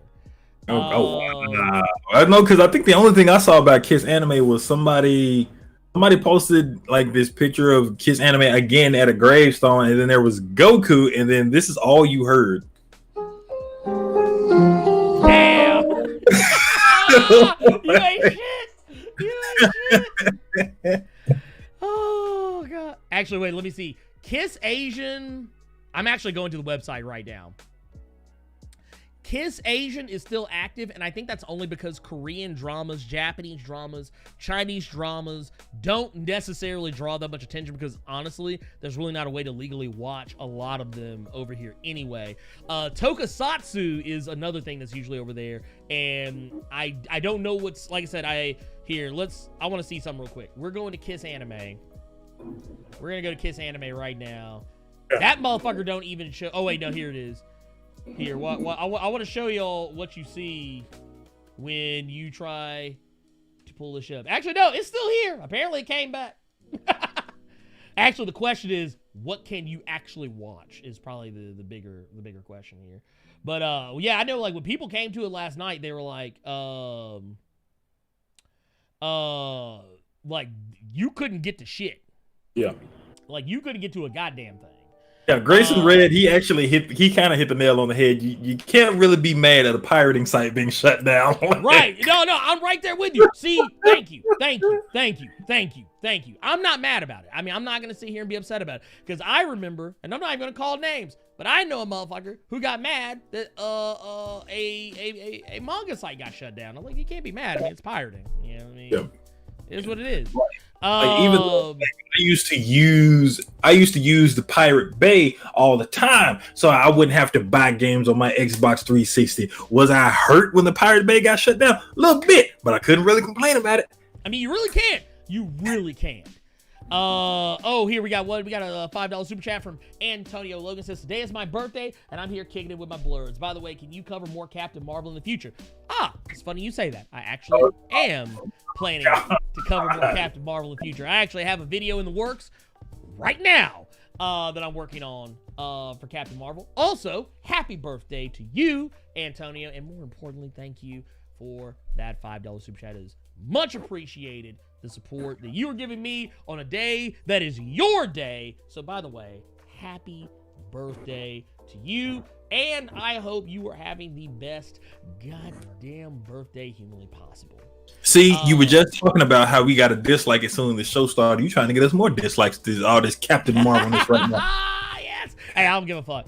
They can be mad. Because for anyone who wasn't in the stream last night when Blerd was live on Twitch, we were all playing Avengers. We were talking about the fact that Captain Marvel is going to be in that game, and your boy Blerd here is super giddy about that fact because he knows he's going to be the only motherfucker playing Captain Marvel. Oh no, you know, I know what's going to happen. What's going to happen is the same thing that happened with Kamala Khan. Everybody was like, oh, why they put Kamala Khan in this game? Now, guess who's one of the most played characters in the beta? Kamala Khan. Why? Because she's amazing. And that's what's gonna happen. She's literally the most fun in that beta, so. But no, the running gag last night was that I was playing. I started out as Kamala Khan, and then I switched over to Hulk. Adam from Nerd 901, he was playing Kamala Khan. Gold Cartridge Gamer, he was playing as Iron Man and you were playing as Black Widow. And the whole night, you were just like, I'm just sitting here watching you guys. I'm watching Hulk throw people on the ground and stomp them in the chest. He's like, I'm watching Iron Man fly through the air shooting laser beams everywhere. I'm watching Kamala Khan grow like 20 feet tall and like swinging giant fists. And what am I sitting here doing? Shooting guns. I was dead. I'm still salty about that, nigga. Like, I'm still salty. I see all these special effects and lights and pretty colors. I got a red head with pistols. Dude.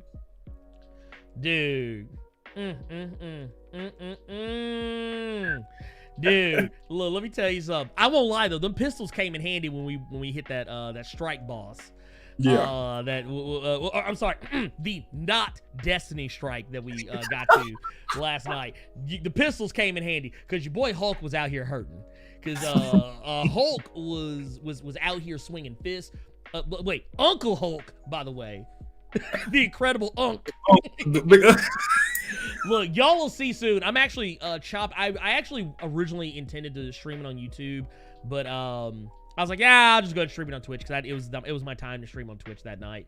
And but I'm actually chopping the video up to shorten it because it was a 4.5 hour stream. I'm gonna chop it up so it's shorter, and then channel members will get the unedited version of that, or at least almost unedited.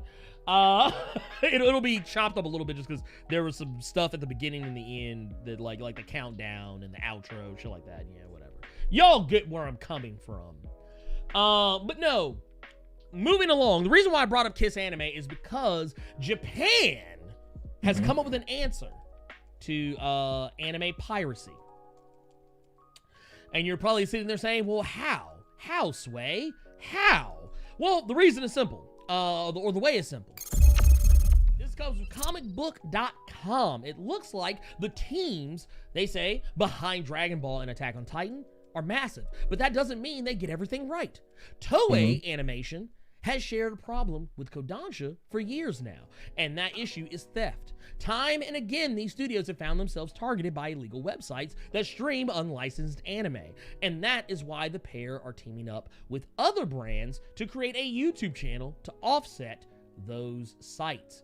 The news comes from Variety, as the trade confirmed a new YouTube channel is being worked on by some of anime's biggest studios. Toei, Kodansha, Nippon, and a few more have agreed to back the channel. The page, which will be called AnimeLog, aims to post free content for fans to watch with official subtitles so they aren't forced to torrent episodes.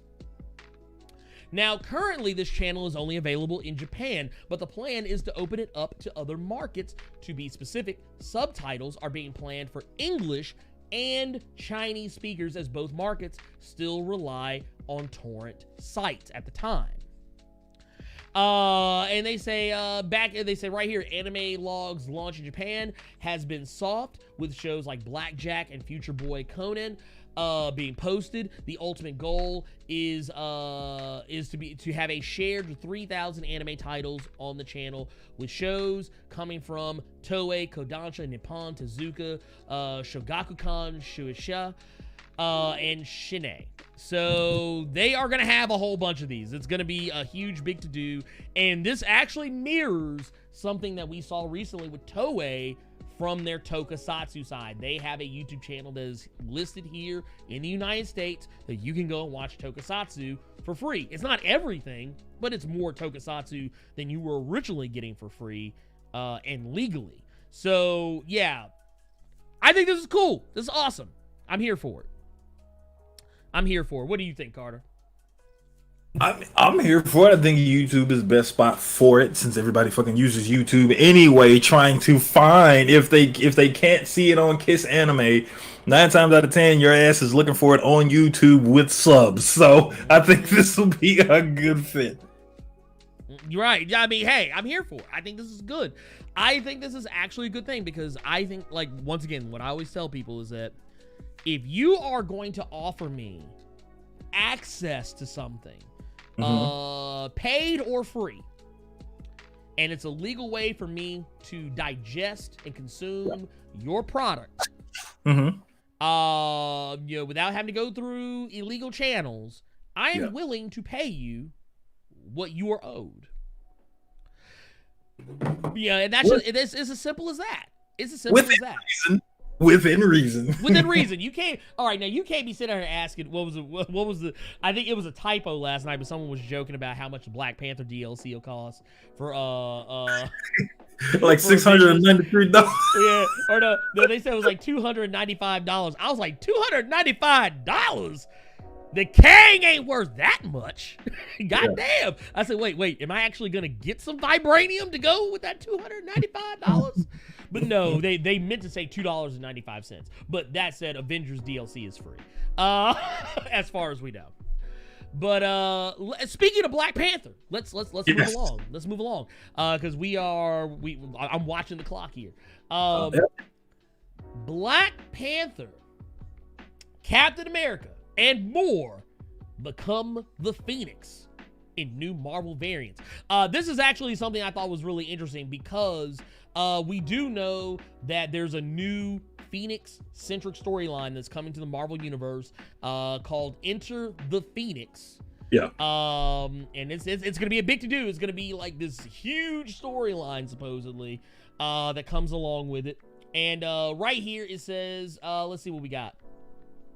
So with Marvel teasing the big Avengers story Enter the Phoenix this week, the publisher is also celebrating the legacy of the Phoenix Force, the cosmic entity of rebirth and destruction that has a long history with Jean Grey of the X-Men, with a series of variant covers depicting popular Marvel heroes as new host of the Phoenix Force. This was going to say, I am Phoenix! Those immortal words will take on new life this December when Jason Aaron and Javier Garron's next Avengers epic Enter the Phoenix begins. It says, to anticipate the return of the Cosmic Chaos Bringer, your favorite Marvel characters will be reborn as Phoenix hosts this November in astonishing variant covers by some of the industry's top artists. The announcement seems to also include more details of the plot of Enter the Phoenix, stating that Captain America, Black Panther, and She-Hulk are no longer the heroes you knew, as they bond with the Phoenix Force to spread rebirth or destruction throughout the Marvel Universe. So for me, this will be a quick one because I can tell you how many ways I don't give a shit about this story. I'm right there with you. I don't. Granted, Jason Aaron did do something cool with the Phoenix when it pertained to his Thor storyline, with him making Wolverine the last host and everything that came with that. But it shows you how just F tier the Phoenix is now, that the Phoenix Force can't even have an event. You're getting an arc. Right. This is an arc. This is an arc, dude. This ain't a crossover. Like, because I think the last real event was Avengers versus X-Men, and then that turned out how it turned out. But I will give Jason Aaron rope when it came to the Khonshu stuff, because I didn't expect Khonshu, Moon Knight, to just come out the gate swinging like he did. But JoJo's the motherfucker. This truly shows just how garbage here that the Phoenix is now, because like I think it all started because of fucking Jason Hickman. Because if I can blame anything on Jason Hickman, I will always try to. This all started with Hickman on Secret Wars. On Secret Wars actually, because you have God King Doom fighting a fully powered Phoenix Cyclops, and he snaps his neck in one fucking panel, and that's it. Now all this bitch is getting is a few issue arc. Get this shit away from me. I don't care. Actually, you know what? It's funny you say that, because I actually remember Thanos in his own series clapped up the Phoenix Force solo. Wow. Look, no. Here's the thing. He did it solo dolo, no Infinity Gauntlet. Are you serious? No Infinity Gauntlet. This dude pulled up. Now I do want to preface this by saying, I should have prefaced this by saying that Thane had the Phoenix Force. But Thane Forgot about that character. Good God. Yeah, Thane, he wasn't really acting like no slouch with the Phoenix Force, but Thanos pieced him up. Thanos pieced him up and then made and technically got the Phoenix Force. I don't think he directly did it. Technically, somebody else did it for him. I think it was Death. But basically got the Phoenix Force snatched up out of Thane and then sent somewhere else. See, that's ridiculous. That's crazy. Because they say the only thing the Phoenix Force truly fears is death. Which is funny considering it can't die, or it can be reborn. I don't know if there's even any more. Okay, so what people are saying in the chat is Thane didn't know how to use it right, so that ain't fair. Okay, you might be right, but let's go back to my point of fucking Secret Wars, and you got Cyclops, who is a fully powered Phoenix being who has used it before because of Avengers versus X-Men. So he knew what he was doing, and he still got his neck snapped and dead in one panel. Do you understand what I'm saying? Even when Doom killed Thanos, that was a full page spread. They gave Phoenix one panel. And now you talking to me about a fucking arc, and you showing me She-Hulk and Black Panther. I'm supposed to get hype about that? Oh wow, Black Panther with the get the fuck out of here with that bullshit. Stop it.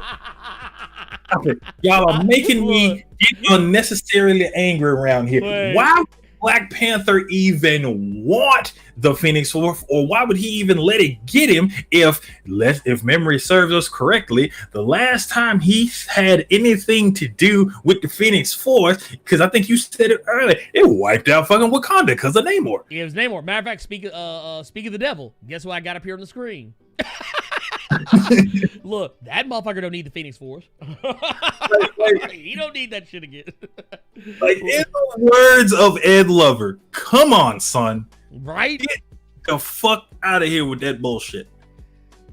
And look, Captain America with that shit just makes me laugh, but yeah, it's whatever. I haven't even seen that one, but it's just like, I see why Marvel is doing this, because if we can be perfectly honest here, Jason Aaron, when it pertains to Marvel, after his Thor stuff, Jason Aaron ain't really hitting like he was at Marvel. No.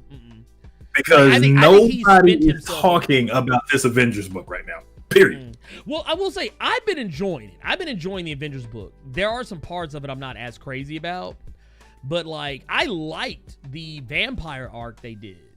The vampire arc he did where like, he brought back Dracula. And then the Challenge of the Ghost Riders was okay, and I like what he's doing up right now with Khonshu. I think that's great. And the Star Brand stuff is cool too. But yeah, it's one of those. It's not like, is it gonna go down in the history as one of the greatest Avengers runs of all time? No. Yeah. It's that like his Thor run is. Yeah, absolutely. Now his Thor run is gonna be. I'm sorry, that's my Thor. That's my Simonson. Aaron. Yeah, that's it. I mean, literally, I will put them two motherfuckers side by motherfucking side, hand in motherfucking hand.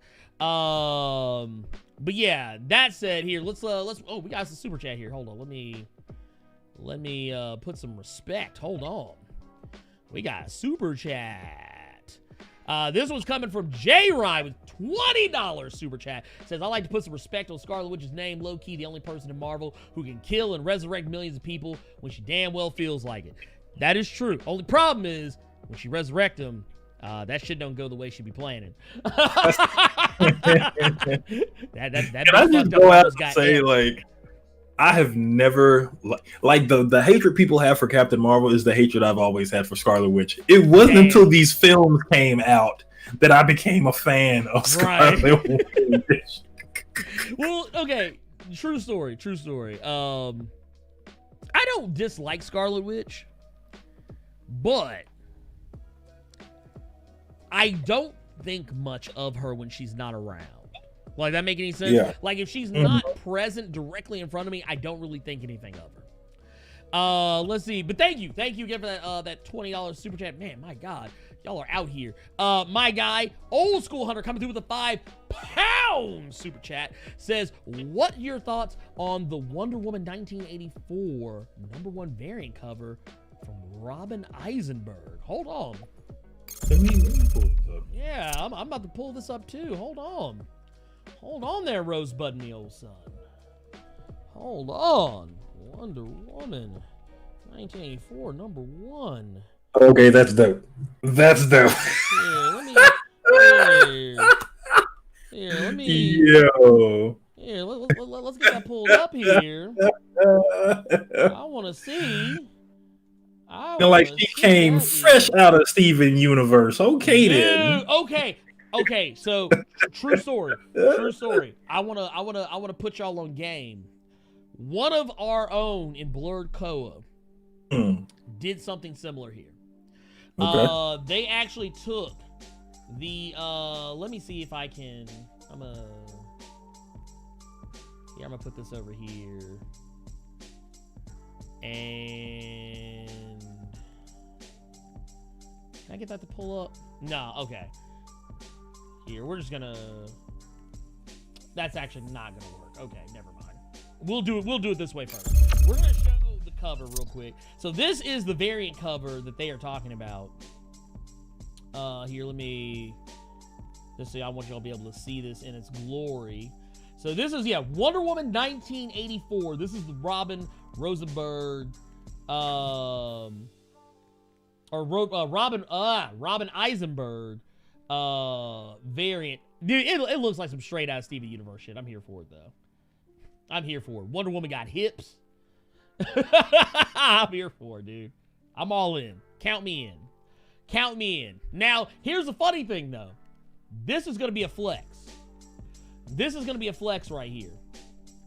So, my boy, Kanan, who's in the Discord, he came through with a little something. He came through with some heat.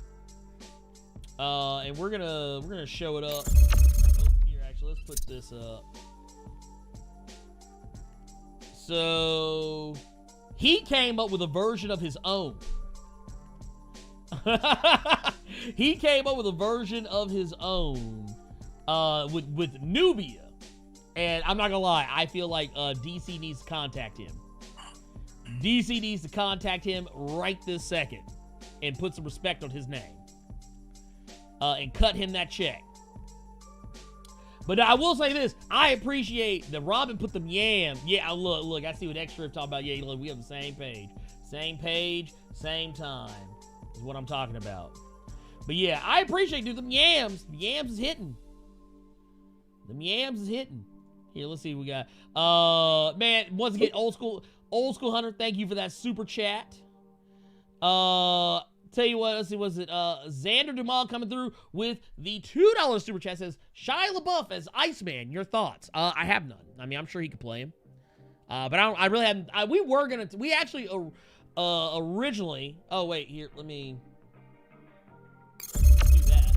We're in the wrong one. I thought about it at one point, but we were gonna actually talk about it. But it was like there really wasn't a whole lot of information, so it was like it's kind of like, I mean, if he is, he is. If he ain't, he ain't. That's kind of how I feel about it. Like, I don't know, Carter. Do you have any preferences one way or the other? I'm interested to see what he does to himself to play that role, because fair. The last movie he just recently came out with, the David Ayer movie, The Bone Collector, he's supposed to be like in the basically like the Mexican mob in a sense, and he got this full body chest tattoo to play that role. So maybe if we're going the Bendis route here with Iceman, and I know he's married, I've seen his wife on TV and stuff like that, maybe Shia LaBeouf is gonna be gay for the role. I don't know. Because he does go a little bit, he goes unnecessarily extra when he goes to these roles. He does. He got a tooth pulled for one movie. He got a bunch of tattoos for a one-off movie. Like, who knows what Shia LaBeouf is gonna do? I think he's probably gonna act the hell out of it. Here's my thing. Here's my thing. Just hire an actual gay man. Hire an actual gay man and be done with it. I mean, Iceman's gay. He is gay. It's not a secret, anymore. Let him hire actual gay dude. Be done with it. Yeah. We got another one here from Extra. Yeah, he's like talking about Wonder Woman got them yams with the $5 super chat. Thank you. Very true. She did have those yams. I was like, God damn, hips for days. What they used to say back in the old days? Got them childbearing hips. Oh Lord. Baby just fall right out.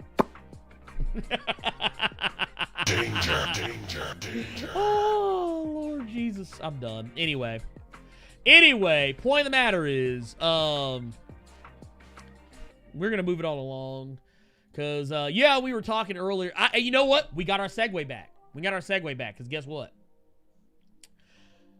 Guess who's gonna be playing Lamplighter?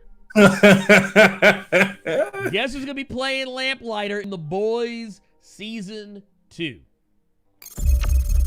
Apparently, you wanted that segue, didn't you? I wanted it back, so it actually kind of worked out. Sean Ashmore, who we know is playing the Iceman in the Fox era X-Men movies, he has been tapped to play the Lamplighter, who, for those who are not familiar, the Lamplighter is a character who is a member of the Seven. And if you're familiar with the first season, you recognize he's no longer around because he is, quotey fingers, retired. But I don't know if they're going to go the comic route with this, or if this is going to be like for flashbacks, or, you know, whatever. But apparently the way the story goes via Bleeding Cool says, when The Boys return to Amazon Prime next month, September 4, with 3-episode premiere, Butcher and the crew are going to be dealing with a world that's slowly being overrun with soups. Even worse, those very same soups know that our heroes have a serious price on their heads after how everything played out last season. So with their backs against the wall and the public buying into the hype of having soups embedded with the military, there's only one thing for our Spice Girls loving leader to do: fire up Radio Butcher and start dropping truth bombs about Vought and the soups. But yeah, there's that. That said, they said, but before we get to that, there's a little breaking news. As we were writing this, Sean Ashmore will be taking on the infamous role of Quotey Fingers, retired, the 7-member Lamplighter, possessing the power of pyrokinesis. You have to appreciate the irony that he wields via his staff. And of course, you go on, it was Lamplighter, who Mallory mentioned as having killed her grandchildren. This was actually in the first season. Serving as the reason the team originally broke up, Lamplighter's return will be the Quotey Fingers wild card that ignites some painful memories and righteous anger. Going on to talk about it, the showrunner of the show, Eric Kripke, says that we were thrilled that Sean, who is, let's be honest, an OG superhero, wanted to play the crucial part of Lamplighter. He brings so much depth, menace, and world-weary humanity to this former member of the Seven. And Sean is a really good guy. We're grateful to have him join our bloody little family. So there you go. It's going to be interesting. I'm here for it. Totally here for it. What do you think they're actually going to go the full comic book route with this one, Carter? Do you think that's possible?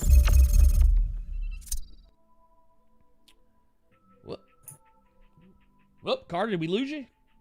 All right, can you hear me now? Yeah, I can hear you now. There you go. Okay, it cut out there for a sec, so I got maybe the end of what you said. So okay, yeah. No, I was saying, do you think they're actually gonna? You think they're gonna kind of steer closer to the comics on this one? Honestly, or you think they're gonna go? No, I think they're going to try to do what they've been doing in the first season and everything thus far. Is I think they're going to put their own spin on it. Yeah. Because it's showing they have a good track record when they put their own spin on it. Right. You know? They do.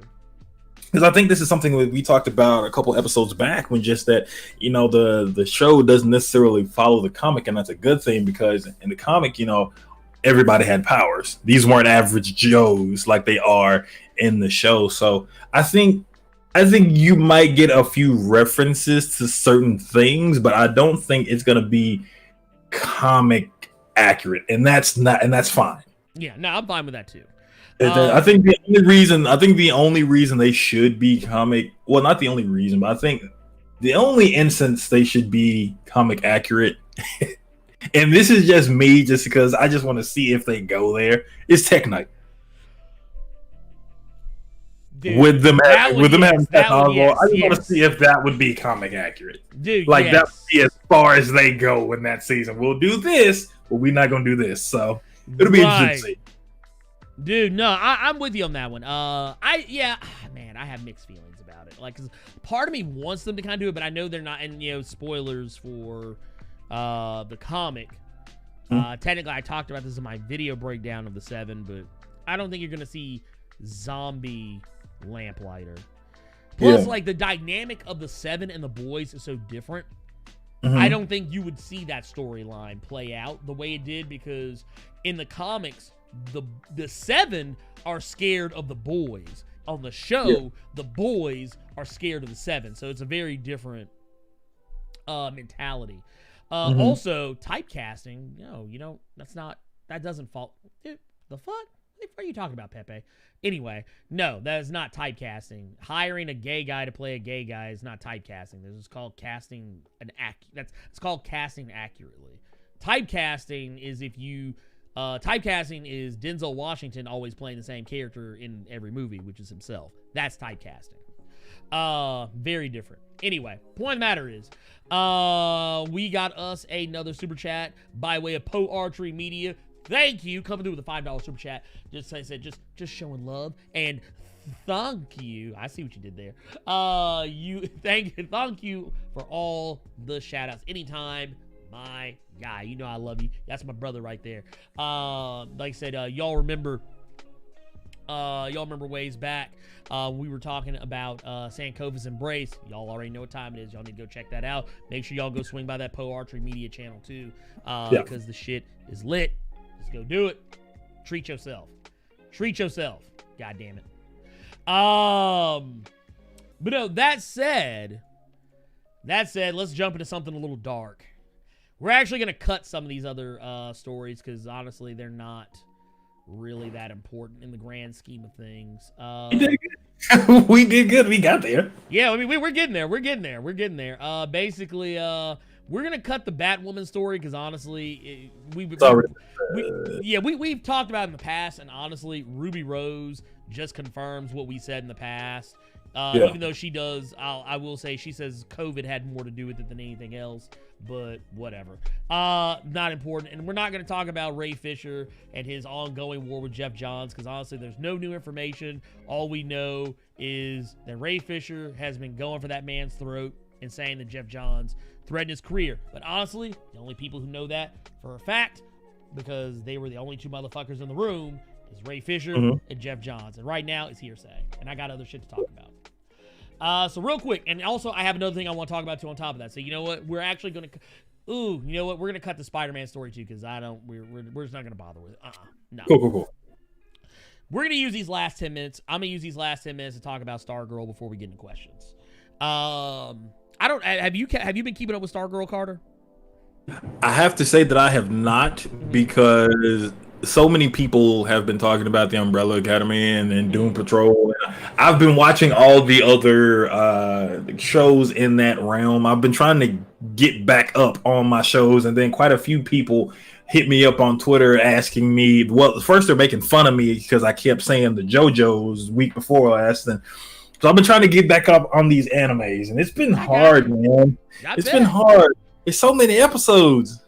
There's too many. Actually, last night we were talking about it. Me and Adam from Nerd 901 and Gold Cartridge Gamer. After we got done playing Fall Guys, we were talking about it. And that's they say we talking about Fall Guys. Look, that shit uninstalled. No, but what we were talking about was that I said, if an anime can't tell me the story, if you can't tell me your story in 24 to 26 episodes, I don't want it. You don't want One Piece, man. That shit got like 900. Oh no, I've been very vocal. I will not watch One Piece like ever, Like I've tried in the past, but my thing is, if you can't tell me the story in that short a time span, if it takes you 900 episodes to tell a full story, then I'm not interested because clearly you're not interested. You're just dragging the shit out. Now, yeah, there are some series that are more than 24, 25 episodes that I do enjoy, like Full Metal Alchemist Brotherhood or Death Note. Shows like that. But that's the thing. I'm sorry, but you are just padding the numbers And like I'm sorry, just I can't be bothered. I'm a grown ass man. I got shit to do. But when the game of Stargirl, is it finished now? Because that's basically the finale. It is the finale. I was waiting on it to finish, and then I was just going to do it in one loop, especially considering I'm off work today. So yeah, I can knock that out. Yeah, no, Stargirl did wrap up. The finale came and went. Was a good finale, very good finale. It was a Stars and Stripes part 2, I believe was the name of it. Really good because I mean, since it was a 2-parter, they immediately kind of jumped back into where they left off. It was mostly action. Stargirl and her newfound JSA, Shining Knight and Stripe and everybody going up against the Injustice Society of America. So that's Icicle, Dragon King, Sportsmaster, Tigress, Solomon Grundy. We finally got to see Solomon Grundy like in full. Like the CG on Solomon Grundy was a little iffy. But I mean, it's a TV show budget, so I wasn't expecting anything like crazy. But I love how they kind of still made him look like his Super Friends rendition, but also some of the Arkham, like the Arkham City style too. At the same time, it was really cool. Him versus Stripe was a really interesting battle. Him versus Our Man was the business. Also seeing Shiv get some more business in this episode was awesome. Seeing the dynamic between Courtney as Stargirl and Pat Dugan, who, of course, is piloting Stripe. It is also the former Stripesy, was just really awesome. Like there was a lot of really good, heartfelt moments in this episode. Every character, I think, for the most part, got a chance to shine. I don't care if you were Stargirl. I don't care if you were Our Man. I don't care if you were Dr. Midnight. I don't care if you were Wildcat. Everybody got a chance to shine in some way, shape, form, or fashion. Even the little brother, was it Mikey? He got a chance to shine in this episode, as did Stargirl's mother as well. So all the principal characters, all the good guys got an opportunity to showcase what they can do and why they are a major part of the show. The ISA, I'm not gonna lie. The ISA got played crazy in this one. I'm not gonna lie.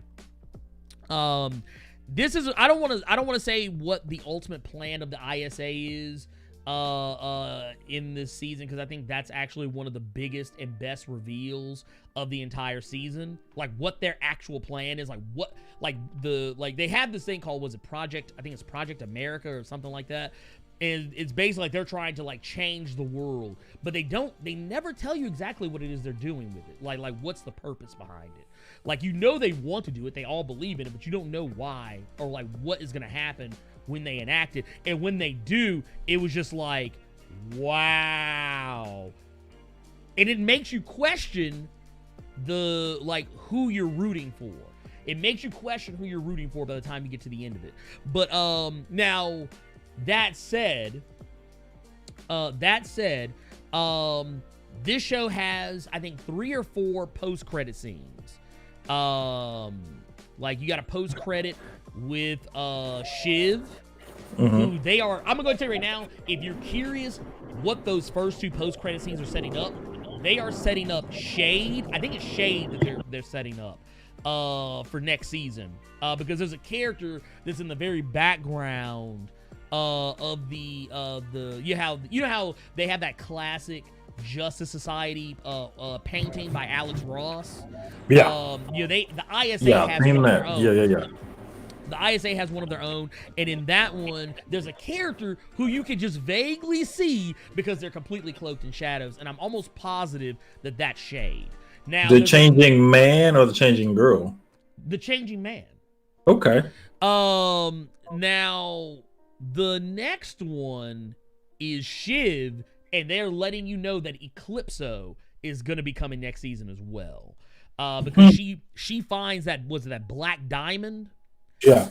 She finds it, and she calls Eclipso by name. So I'm pretty sure she's going to wind up becoming the avatar of Eclipso. For those who are not familiar, with Eclipso, basically Eclipso was the the precursor to the Spectre. Eclipso, I don't know if the continuity's changed any at all, but yeah, basically when Eclipso was around, he was like the spirit of wrath, and then later on, the Spectre came in and took over as the new spirit of vengeance. Eclipso was basically kind of like Old Testament, if you want to go that route. Okay. Were they purple? Was Eclipso like purple or something like that? Yeah, they were like purple and green and some other shit.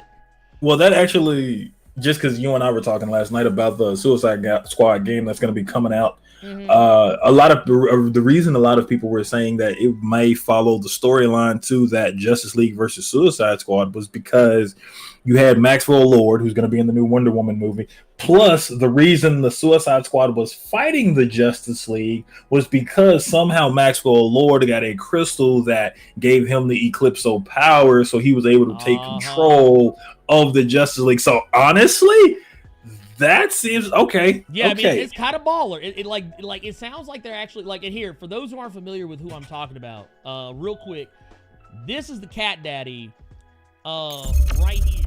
This is the Cat Daddy who showed up at the end of Stargirl. If you're wanting to know, like that basically this is all set up for the next season. And then if you're not familiar, this right here is Eclipso, right here. But I thought it was cool. I thought they did a really fantastic job this season.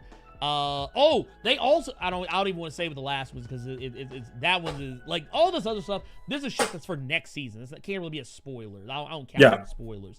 But now the one for next season I think is a spoiler is that another character comes back.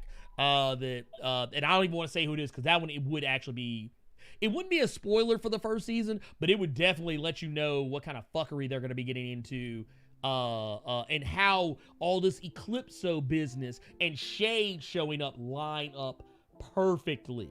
So yeah, like I said, I think I saw Tubes say it on say it earlier in the comments that this is the most comic book TV show of comic book TV shows. He's right. Like this show is scary accurate to the comics, even though they have made a lot of changes. There's a lot of different takes that they're going with,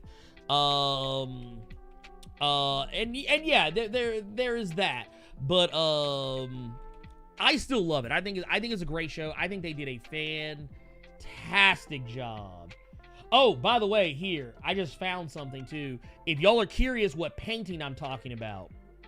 And I love how this shit was sitting in plain fucking sight and no one paid it any real attention. Here, I want to show you. This is the painting that's in the ISA headquarters. And you can clearly see, was it the Magician or the Wizard or whatever? Tigress, Sportsmaster, Icicle, Brainwave, the Gambler. I think this is actually the Pied Piper. I don't think they have Virtuoso on. That's not Virtuoso there. And then you see Solomon Grundy looming over them. And then if you look carefully, you'll see right here. Here, let's zoom in some more. Right there, you see Shade chilling in the background. All you can see is his specs. All you can see is his specs. And it's amazing. But here, wait a minute. Oop. Look at us. Right there, right on the money. Look at it. 2 hours straight up. At least from the time that I set the timer. But yeah, I thought that was really cool. I love the storytelling that they're going for with this series. And it's moving completely to CW. Is no longer on DC Universe. That was also another reason why I was pretty sure DC Universe was dead, because Stargirl is a DC Universe show. It's not a CW show, but now it is one. So I'm here for it. I am here for it. Let's go. I'm ready. Get me Joaquin Thunder in there, goddammit. Get me Dr. Fate. I know the Spectre, if the Eclipso is going to be there, you know the Spectre is going to show up, and he has also been teased early on in the show when they went to the Justice Society's headquarters. He was shown. We saw Dr. Fate. We saw the Spectre. We saw what was it? Yusei, Thunderbolt. We saw Jay Garrett. Dude, this show, honestly, I know a lot. It's not going to be for everybody, but I'm here for it. I'm here for it. That's what I was going to say, man, because I'm actually looking at this beatdown Solomon Grundy got from Our Man. I don't know if CW would show this. Dude, right? Because Our Man is putting them paws on Grundy. That man said, I got 5 minutes left and it's all for you, and completely sprung on him. I don't know if CW would show this. And Our Man still has his costume on. He's not showing his abs. His hair isn't perfectly greased. I don't know if this could work on CW. Dude, let me tell you something. Man. Okay, so the way they have been playing up these characters, dude, Our Man is a legit boss, and it makes me sad they didn't do anything with him anytime sooner, but I'm glad they're doing something with him now. But yeah, no, that scene you're talking about when he says, man, I got 5 minutes. Dude, you can ask my wife. I hollered when he said that shit. I was like, this motherfucker said I got 5 minutes. What? Dude, I was on the floor. But that said, let's get to these super chats real quick. Yep. We got a bunch of super chats that have been kind of piling up because I normally would have just stopped what I was doing and jumped on, but I wanted to make sure we beat the timer. So let's see here. Let's start with Clay Moore. I love that name. I'm here for it. Let me make sure I'm going back as well, making sure I haven't missed anybody. Clay Moore coming through with a $7 super chat says, best content on YouTube, Blerd without fear, yo. Oh, those Wonder Woman covers are fire, bro. Wonder Woman never had cakes like that. Man, they said it better than I could. Them cakes. Yams for days. Lot of mercy. Let's see. We also got one from Jay Ryan coming through with a $20 super chat. Good Lord. Says, what are your thoughts on the anime Black Clover? If you have seen it, I prefer the manga. I've not seen Black Clover. I know people have talked about it around me. It sounds interesting. I don't think I would have time for the anime. I might check out the manga because that might be more my speed. If you say the manga is your preference, I would probably check out the manga if I did. Right now, I'm not really reading or watching very much anime, manga, whatever, what have you.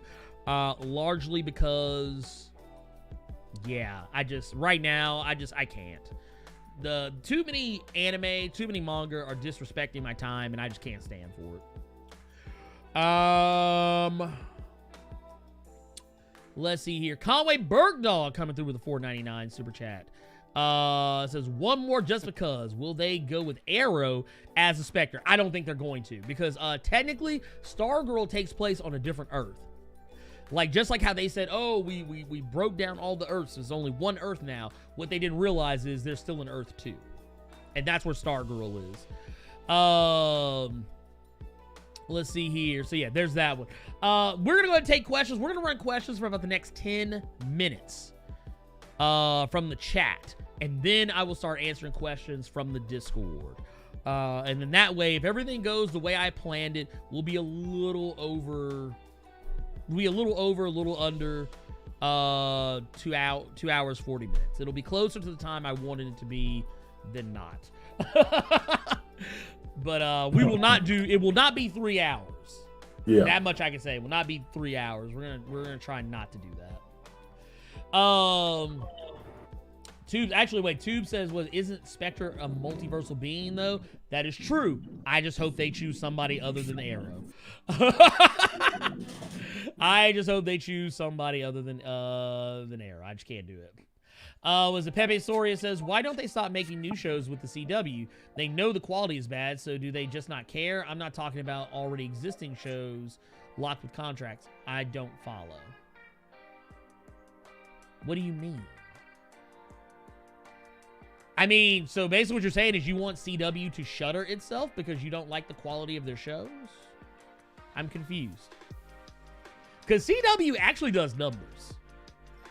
People eat that CW shit up. I mean, and honestly, you say it's cheap, but or that the quality is so bad, but I mean, it's a TV show.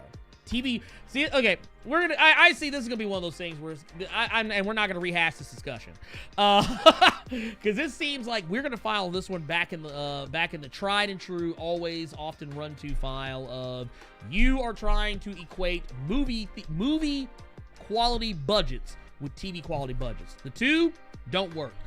You clearly have been spoiled by shows from HBO, Game of Thrones. That shit don't always fly. And honestly, a lot of times you got to make a show for the cheap.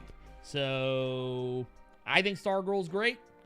I don't think that, I mean, you say what you want about the quality of other CW shows, but honestly,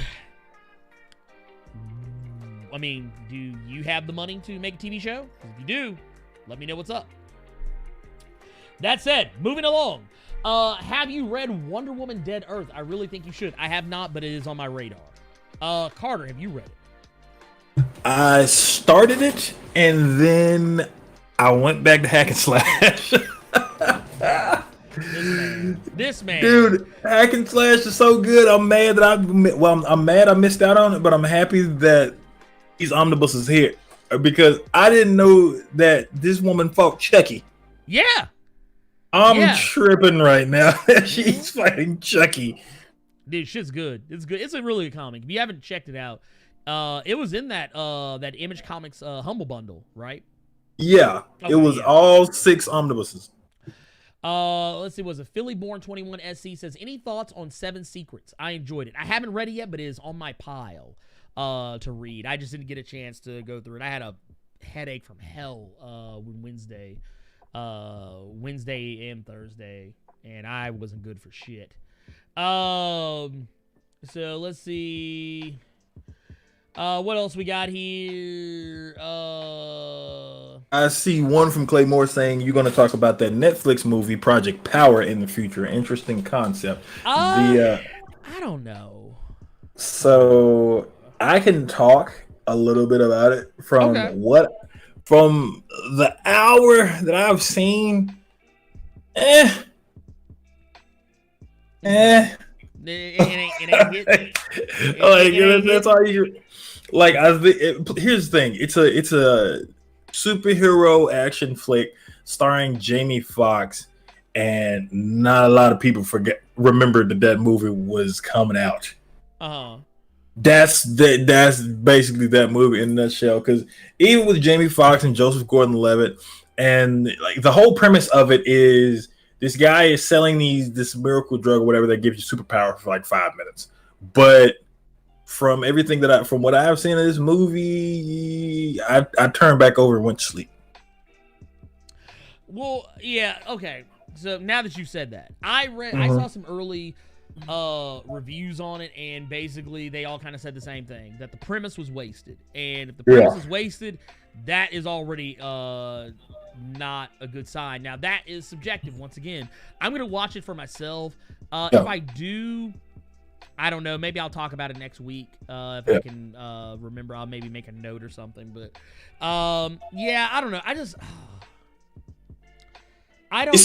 You know what? Here's the best way to describe it. If you had nothing going on and that shit, like if this was back in the day, if you had nothing going on like a Saturday or something, and that shit just popped on, like you would sit there before you found something else to do. Okay, it's one of those. It's one of those. There's nothing on. You go.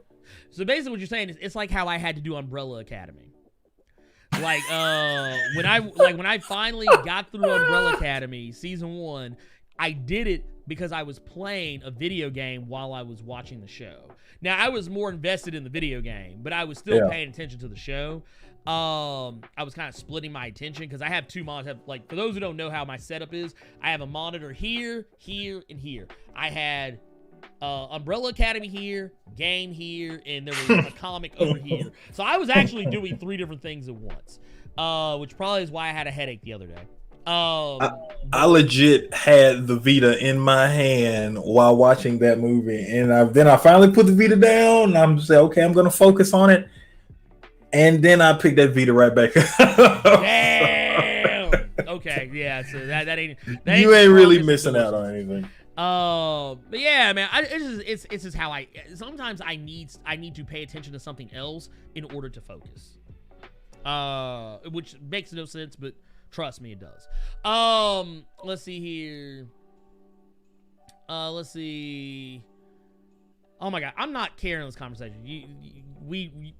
You are way off base, but whatever. Anyway, point of the matter is, like, I don't know. What are we even talking about now, Lord? Same dude.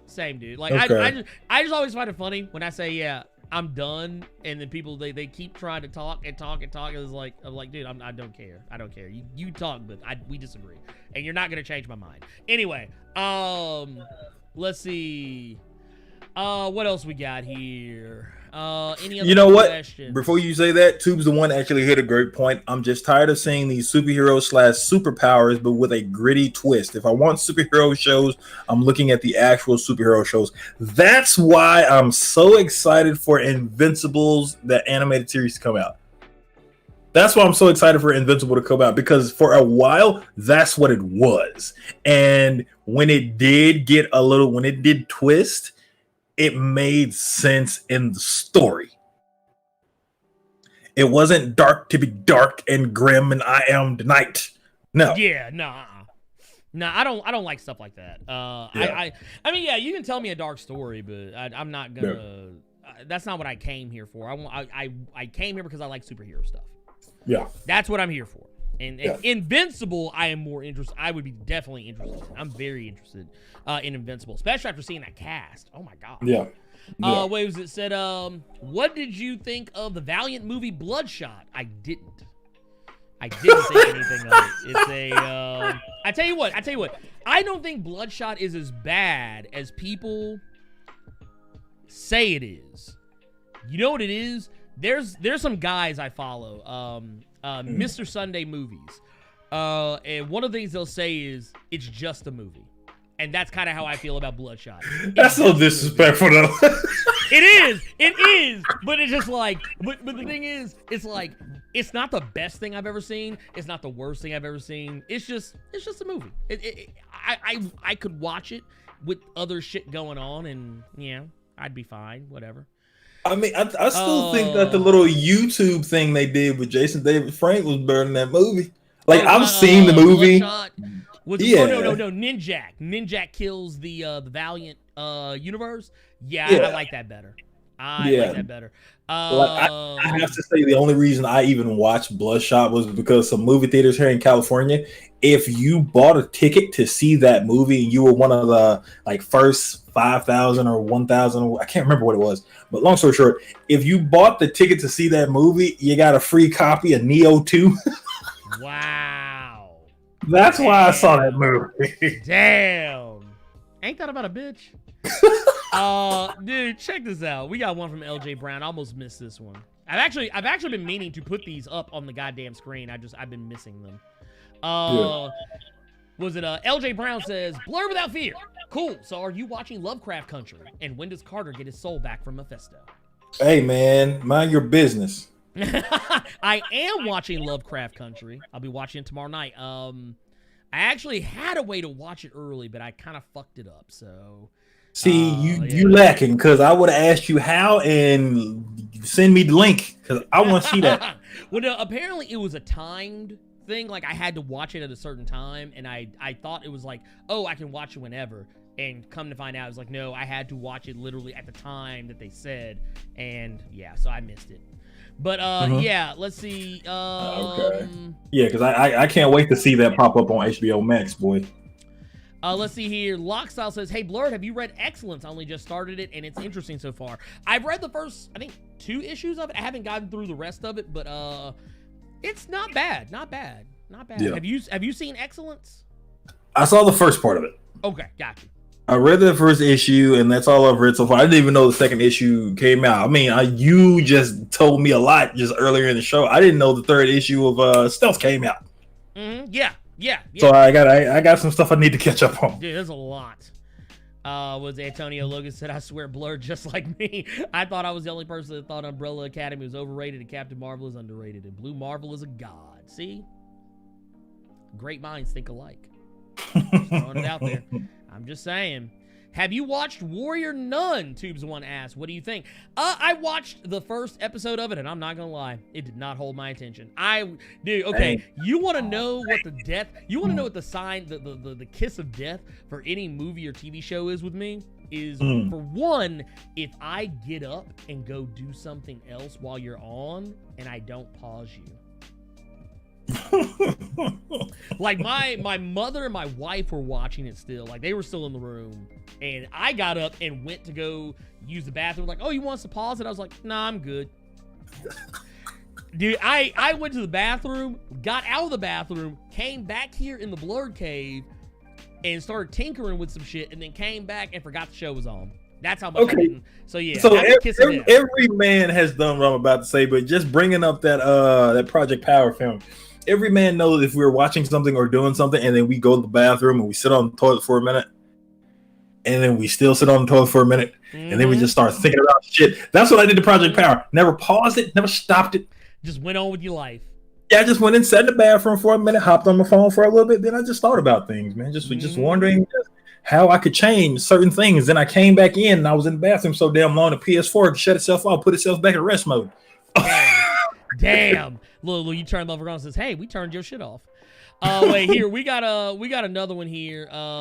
Carlos Johnson, sorry I'm late with the super chat. $4.99 says, but remember the new age of DC heroes from 2017. DC is just out of touch is why the new stuff doesn't sell. Thanks for all you do, fam. We did talk about that earlier. We did talk about the new age of DC. I liked most of what they did, just except I wasn't that big on Damage, but I liked Silencer and Sideways and the Terrifics. But the thing is, DC doesn't pay attention to the shit that people actually give a shit about. Yeah. That said, real quick, says Jason Davison. By the way, Carlos, thank you for that super chat. I can't remember if I said that or not. Blerd, do you think Dawn of X lacks focus a little bit?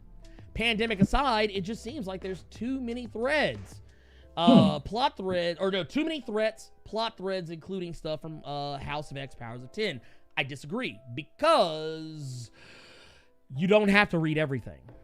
Yeah. Jonathan Hickman has even gone on record as saying that just read the books that you're interested in. You don't have to read New Mutants, Excalibur, Marauders, all of that shit, like an X-Men and X-Force. You don't have to read all that shit. Just read the books you want to read. Now, that said, there are a lot of threats, but the thing is, you got to remember this. Think about the power vacuum that was left when all of the X-Men's villains that were mutants became their allies. Yeah. You had to fill in those gaps. And yeah, I get where I get what you're trying to say, and I guess I'll put it this way. As a person who makes videos about new X-Men comics every week, no, I disagree. If I can feel that way, that should tell you something. Because it is all connected, and if you actually are... Now, I don't read New Mutants and Excalibur, I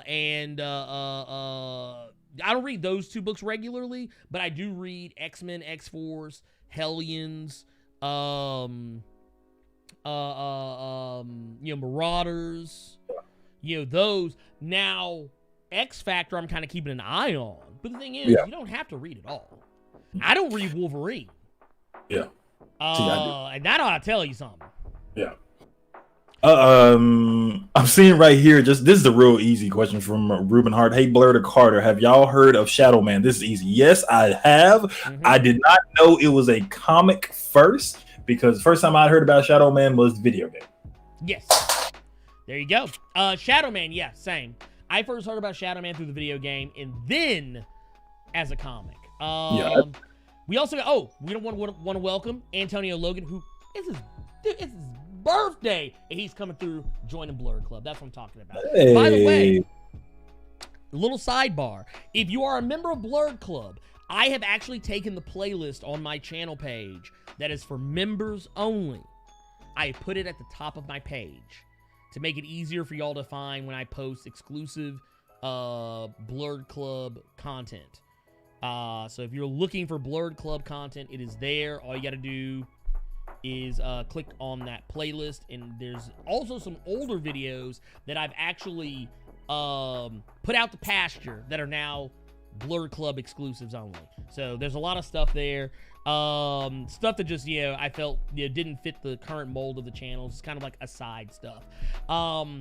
Also, make sure to check the community tab. I usually try and say this once a K, but make sure to check the community tab because I also post Blerd Club exclusives and early access videos there, which, by the way, early access video that's up right now is actually about to go live after the cave is over. So, y'all stay tuned. Let's see. Corey Scott Johnson says with the $4.99 super chat, by the way, thank you. Are you interested in the new Black Lightning comic, The Other History of the DC Universe? I am, and I will be checking that out. We'll likely cover it on the channel, most likely. Ooh, man. What's this right here? Oh, dude, Carter, I know you're going to dig this one. I know you're going to dig this one. This one's going to be funny. Uh-oh. This is another one from Keith Petty. Says, what do you think about the Malibu universe? Be interested in seeing some of those characters, Prime, Firearm, Nightman on the TV screen. We actually did get Nightman, a TV series on Nightman back in the day, back in the 90s. Nobody watched it because it came on in the middle of the night. But actually, I was thinking about doing a video on one of the Protectors, which is basically like the Malibu Comics version of the Avengers. They had a black character I thought was kind of interesting. Not really a lot you could say about her either because she wasn't that big a deal because she was a black character in an all-white team in the 90s. But yeah. Did you ever read any Malibu comics, Carter? I did read a few of the Malibu comics, and now I just feel old as dirt right now because I remember that fucking show.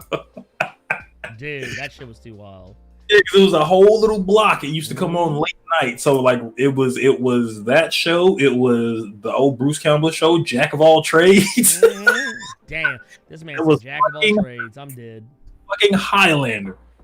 I think was that Highlander the Raven, because that would come on. They used to come on back. It was Highlander and Highlander the Raven. Good God. Oh my Lord, dude. You just woo. Next thing you know, you're gonna start talking about Forever Night. Ain't this about a bitch? Oh, like, man, remember Forever Night and Brimstone? Good God. Anyway, used to come on with the Mantis. Oh God. Oh man, dude, I ain't gonna lie, 90s TV used to be lit, man. I don't know what the fuck y'all heard, but man, it's bad if you go back and watch it now. But back then, dude, we thought we had something. Man, well, I was so mad when that damn Highlander game never came out, dude. I wanted to break somebody off with Duncan MacLeod. Dude, the closest you're gonna get is Ghost of Tsushima. Yeah, that's the closest you're gonna get. Oh no! Every time I decapitate somebody, I start playing fucking Queen, and I just start screaming real loud every time. Look, I am immortal. I have inside me blood of kings. By the way, for those of you who are fans of Weezer and or Bill and Ted, the music video, I think one of the first music videos for that movie came out yesterday. And I'm a huge Weezer fan, and I think I just got a new favorite Weezer song, and I don't know how I feel about it. But anyway, Nicholas Kelly says, do you guys think we'll ever see more Skyrocket, The Movement, Bumblebee, Jaime Reyes, or Etrigan in the near future? Because I'm tired of these tiresome Batman books. No. Yeah, actually, okay, thank you. I don't think, I tell you what, you will see more Bumblebee soon, because I just did a video about Bumblebee. But will you see anything else? Probably not. And I'm sad to say that. I'm even surprised we saw Ted Kord, to be honest, in the Suicide Squad book, because it's tripping me out that book is getting canceled because Ted Kord is looking like the bad guy in that book. Mm-hmm. He is. Oh wait, we got Conway Bergdog coming through the $9.99 super chat says, I can't wait until the X-Men give the world the fade that it is coming. And how do you become a member of Blerd Club? Wait, I am a member already. Wait, am I a member already? Actually, no, you are not. But all you have to do is go to my page. There's a button underneath each video that says join. You click that button, it'll run you through the rest. Once you do, you will be a member of Blerd Club. And that said, I appreciate that super chat. And yes, you are correct. Liu Kang is bringing up Renegade with Lorenzo Lamas throwing them sidekicks. Oh my God. Oh boy. Okay, we gotta go. We gotta jump on these. We gotta jump on these Discord questions. We gonna be here all night. Look, you remember what happened last time we started talking about China O'Brien? That shit's gonna happen again. No, we can't have it happen tonight. Okay, so let's jump into our first question, and it is: are the Maximoff twins still mutants? No. As of Uncanny Avengers #4, that has been retconned. A book that came out roughly around the time as Avengers Age of Ultron. The movie, not the comic. All right, that next one isn't an actual question. It's more of a statement. Okay. More of a yeah, it is. I'll tell you what, I'll read it just the same because I don't know. We'll see what happens. Rough Rider 86 says, nah, Skip, if I had the chance to travel backwards in time, those slave ships aren't making it to Africa, or people who made the trades whole bloodline gets that Flash daughter treatment.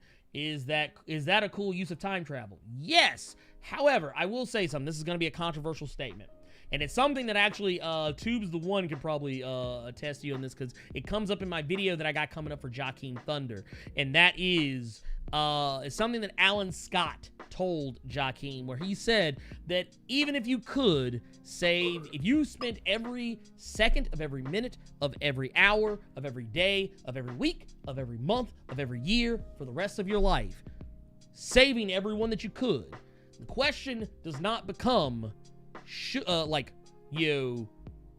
could you save them? Yeah. But should you? It's one of those things like there's a balance. Just because you do one thing, you may offset another. It's yeah, but it would be a very cool usage. But there's a reason why a lot of people don't do that, because then it starts taking you into alternate history, and a lot of people don't like writing alternate history if they're trying to set something in the current world. It's a cop-out, but it's kind of what it is.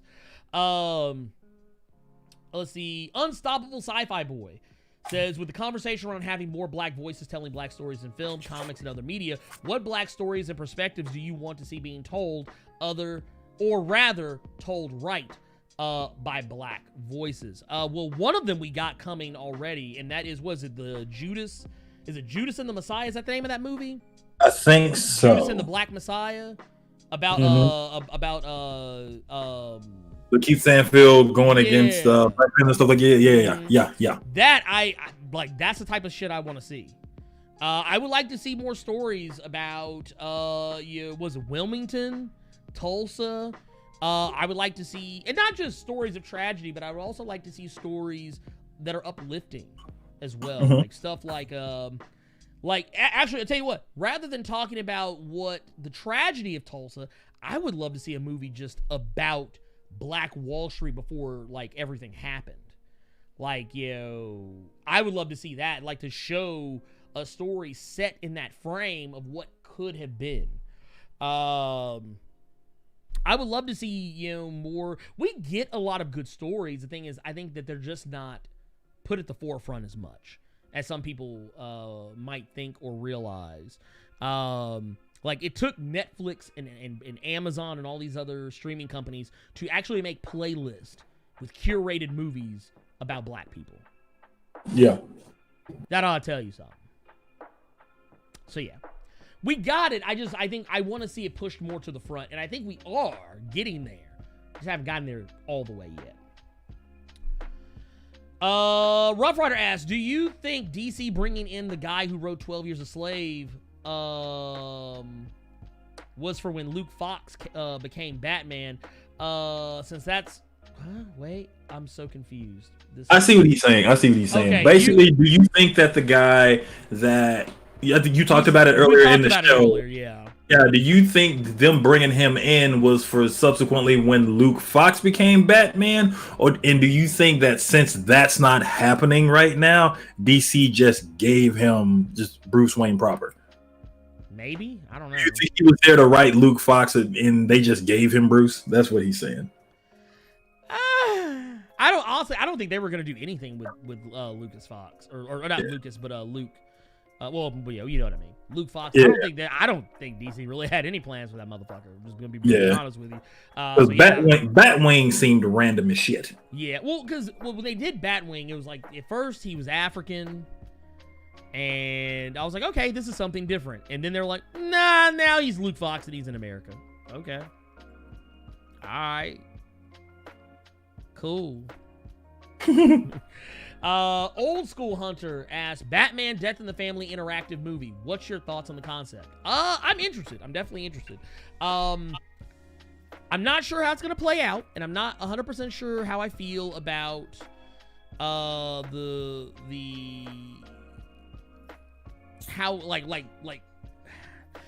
I have to actually see it in action just to really get the full idea and see what it's gonna actually be like, because I get this sneaky suspicion it's gonna wind up being like those Telltale games where ultimately you all start at point A and then you make all these choices that could deviate you outward like this, but at the end of the episode you're gonna come right back in the middle.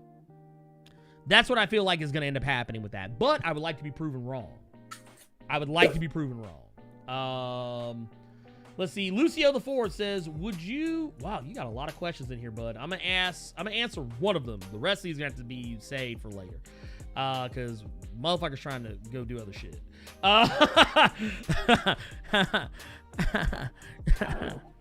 Let's see here. So let's see here. Would you watch a reboot of Meteor Man or The Last Dragon? Well, I would definitely watch a reboot of either.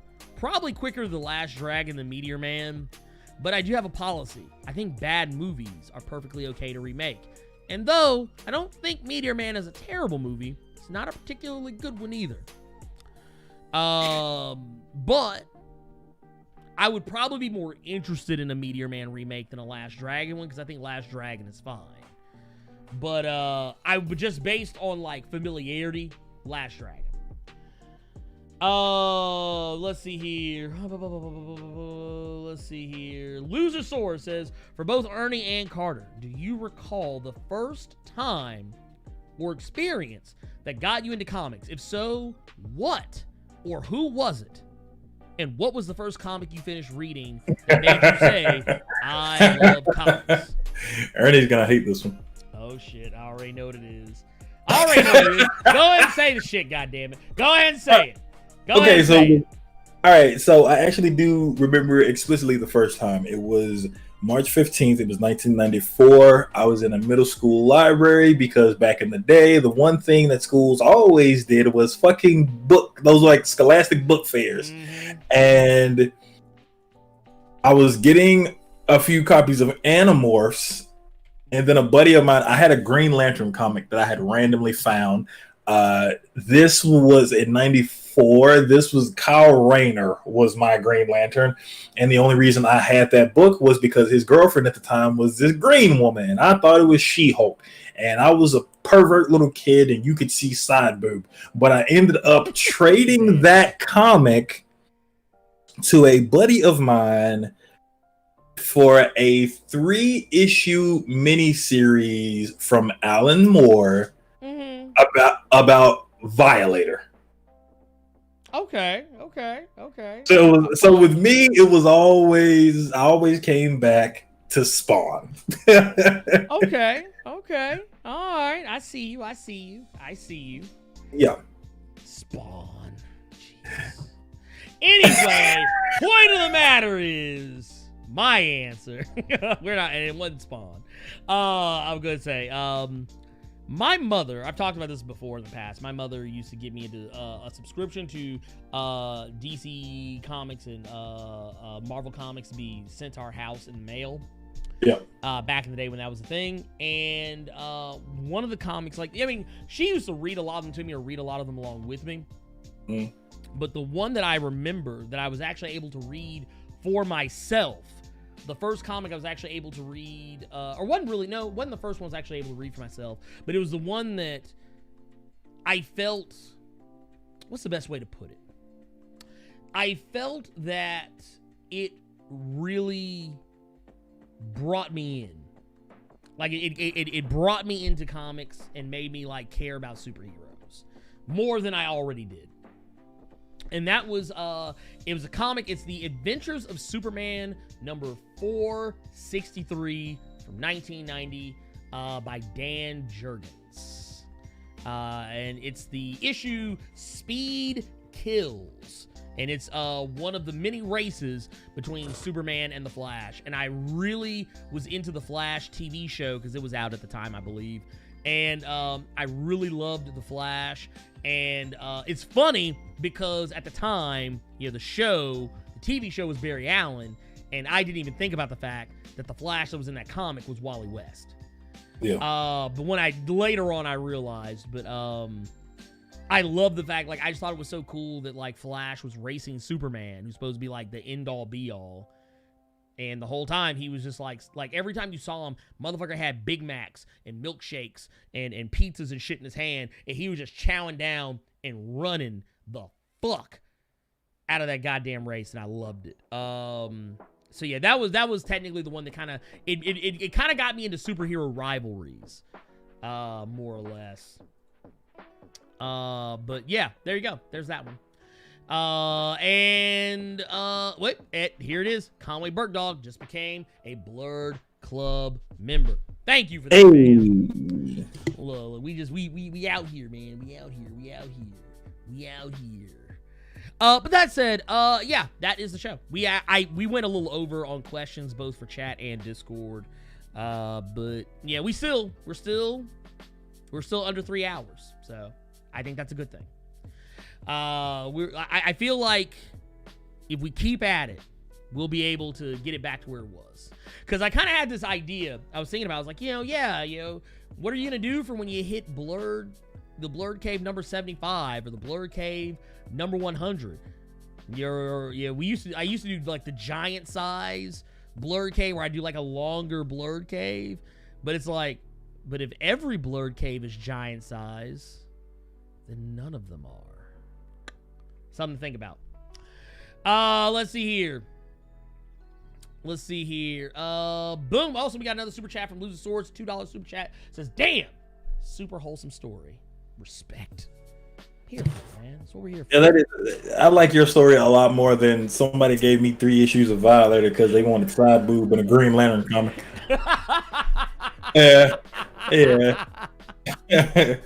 Well, I mean, it wasn't a contest, but yeah, it just was what it was.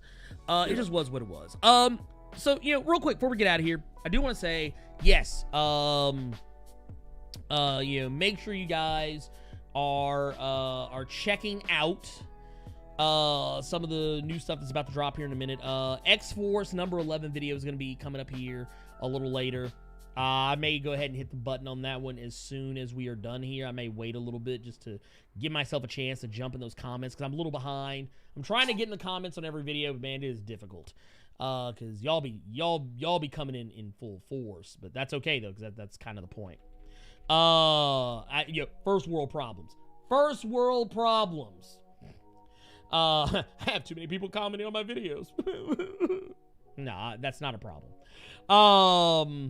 Or as Shannon Sharp would say, that ain't no problem. But so right here, I got my guy Carter Presents. Make sure y'all go check out my man's. Carter, what you gonna be serving up? What you gonna be serving up over the course of this next week or so? But I don't know. I want to get to a point where I can play Fall Guys without getting just abnormally upset. I'm trying to get to that point, man. Honestly, I'm in the process of getting a schedule done for the stream. So all you guys that are following me, because I have a lot of you that follow me right after the Blerd Cave ends, and it's really appreciated. Much love to you guys. But y'all still ain't seen my ass play anything yet. So I'm in the process of getting that handle where you all can actually see something from your boy. But other than that, man, you already know. You guys can catch me here every Saturday. Yeah. And like I said, y'all make sure y'all go check it out. We're like I said, I'm planning to do, I don't know, maybe I don't like making promises that I'm not going to keep. Because I actually was going to play Avengers on the beta last Sunday, but some shit came up and I was trying to, deal with that. Putting out fires is what I do. But I'm going to try and start doing more because I think, the Twitch side of things, I'm probably going to, I keep telling myself I'm going to get away from playing video games on Twitch. And then I don't. That is kind of the idea, is to get away from it. I just don't like, my fear is taking away content from the Blerd cave. And I don't want to do that. That's my fear. It's like, oh, well, if I do the same thing I'm doing here, but on there, it's going to take away content. But when I think about it, I cut so many stories. That's what I may start doing. I may actually start taking the stories that I cut from the Blerd cave. Yeah. And then put them on the Twitch side. And that may be something to consider. And of course, I'm actually considering, if this Avengers thing really takes off, I may actually start regularly playing it and streaming it on this channel, because that would make more sense. We'll see. I may start, oh man, I'm so torn, and I don't want to take this any further because it'll be over 3 hours, but I've been really wrestling with the idea of what to do with Twitch. Like, the Twitch love I've been getting is great, don't get me wrong. But it's just like, I know that I'm doing myself a disservice streaming on Twitch when I could be streaming on YouTube and building the fan base even greater here. So it's like, I don't know, man. I don't know. We'll see. But that said, we're not gonna think about it right now, because we about to get out of here. That is the link to the Twitch channel if y'all care. And of course, link to the Discord should you also care. And real quick, I will answer Conway. I cannot stream on both because I am a Twitch affiliate. I would have to give up my Twitch affiliation in order to do both. And I don't want to, because I actually do make some money from Twitch. Not as much as what I do from YouTube, but yeah, still. The Twitch payout is few and far between. But anyways, we're out of here. It is time to get the F out of Dodge. I will see you all next time. I hope you all have a plus ultra weekend. I hope that you all are getting everything in life that you deserve, all the good things, none of the bitter things, only the sweet things. I hope you guys take care of yourselves. We'll be back next week, and hopefully read more Spawn. Oh god, this man, and less Batman. It's gonna be the running gag now. Read more Spawn, read less Batman. Y'all have a good night. See y'all next time. Peace.